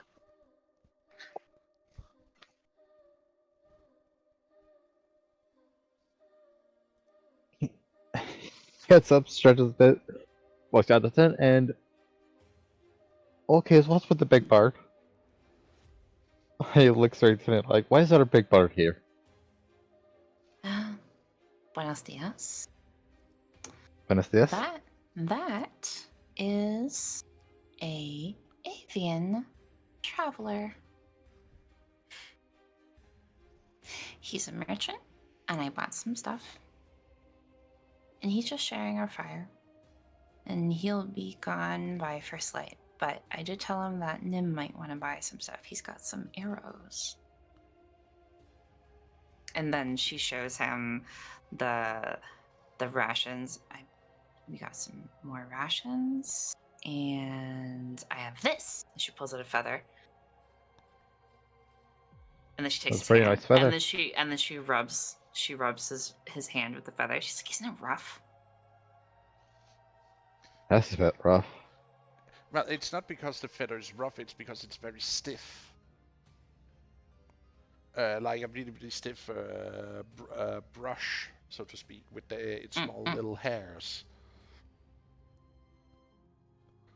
He started like polishing some of the pottery with his own feathers. Because he has some really smooth bowls. So I thought I'd give it to Kolith. See if he can make his bowls a little nicer. Maybe. Because they're kind of. Don't tell him I said this, but they're ugly. Maybe easier to sell. But he has like this animal fur. It's really, really, really rough. And it really smooths things even more. But I mean, I think it's cool, but I don't know if it's worth enough to sell a potion for. So I guess that's up to Nim and Kolith when they're awake. But yeah. Oh, but Kolith? Oh, he already had his watch, didn't he? Oh well. Well, I guess it's up to Nim. Anyway, yeah, that's the bird. Oh, and he showed us this, and then she'll talk about the map and whatnot, and then she'll say like that's why she bought the rations, because in that particular area everything is dead. Oh, and there's a gorgon in the bush there. Lots of visitors tonight. It would seem so. Well, at least you know you'll not be bored. Shrugs. But I would tell you this: if the bird was here when Cole was awake, I'm sure Cole did not get any sleep at all.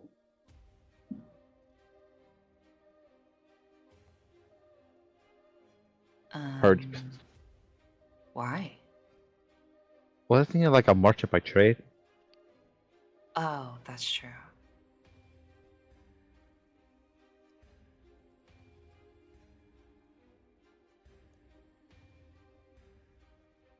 And I guess the rest will just provide small talk till its shift is over. Oh yeah, she'll show the necklace too and be like, oh, she'll ask him to check if it's magical.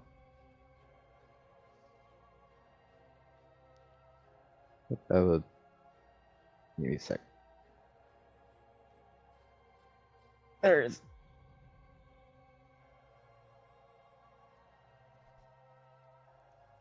Is it magical?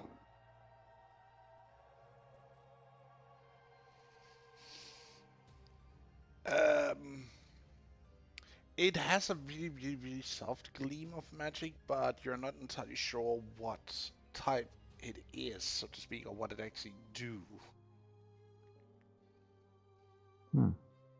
Oh, could he identify it then?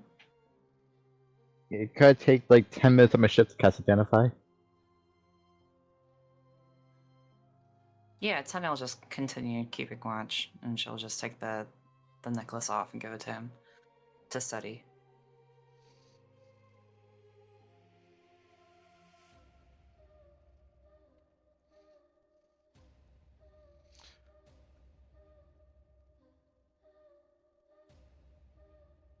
It is a necklace of home.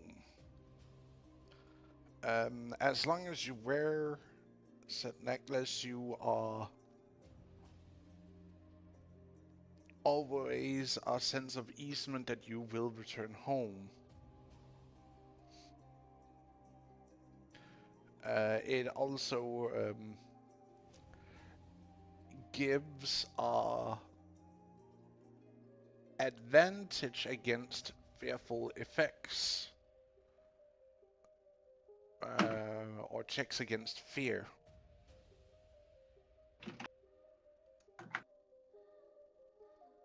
Well, here relay that information to Tenny. Advantage on fear checks. That's a. That doesn't seem like this necklace will make you feel braver. Plus, give you ease so that you make the trip back home safely. Gods know I need it.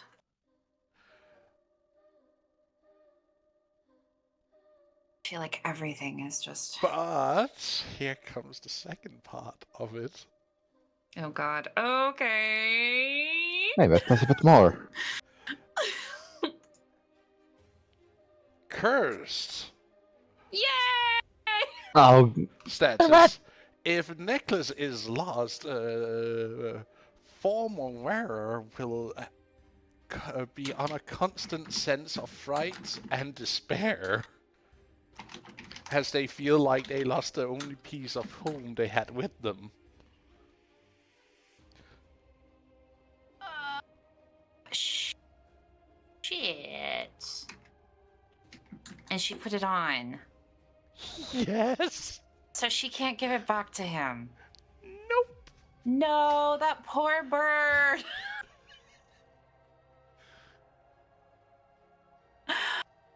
Oh no. does it have to be attuned?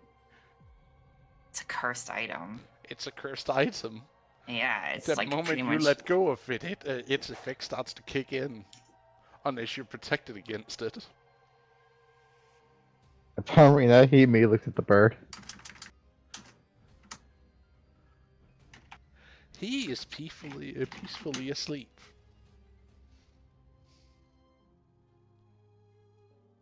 Okay. You say you bought this necklace from him, right? Well, he gave it to me. He said it was from his family. They made it for him.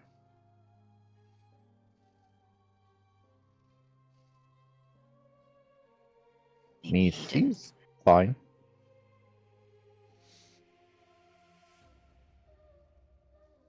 Well, thank goodness it's pretty.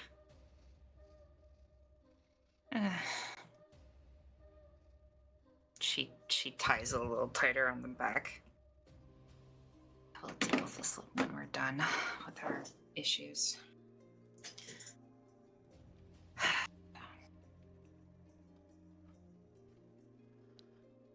That's not the worst thing in the world. Just don't take it off. Don't lose it. Yeah, Oh no! exactly. I don't All wanna be that's cursed. whatever that's good in this world, don't make me lose this damn necklace. Don't make me lose the fucking that. Yeah, no, being in constant fear is not good.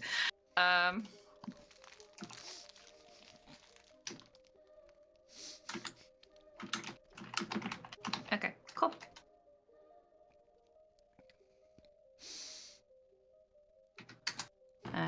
And Yeah. this is why you don't take random items from strangers. Well, good news.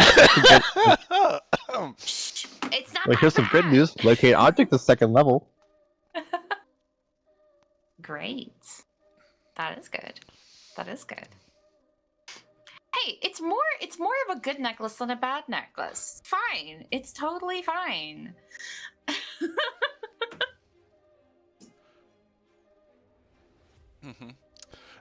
But this is where we are going to be cutting off for today's session. I hope you have enjoyed it. I know I have. I hope to see all of you again tomorrow. Of you, dear viewers, and I hope that you will tune in again next week, where the insanity will continue. Oh, God. It's fine. It's fine. It's a good item.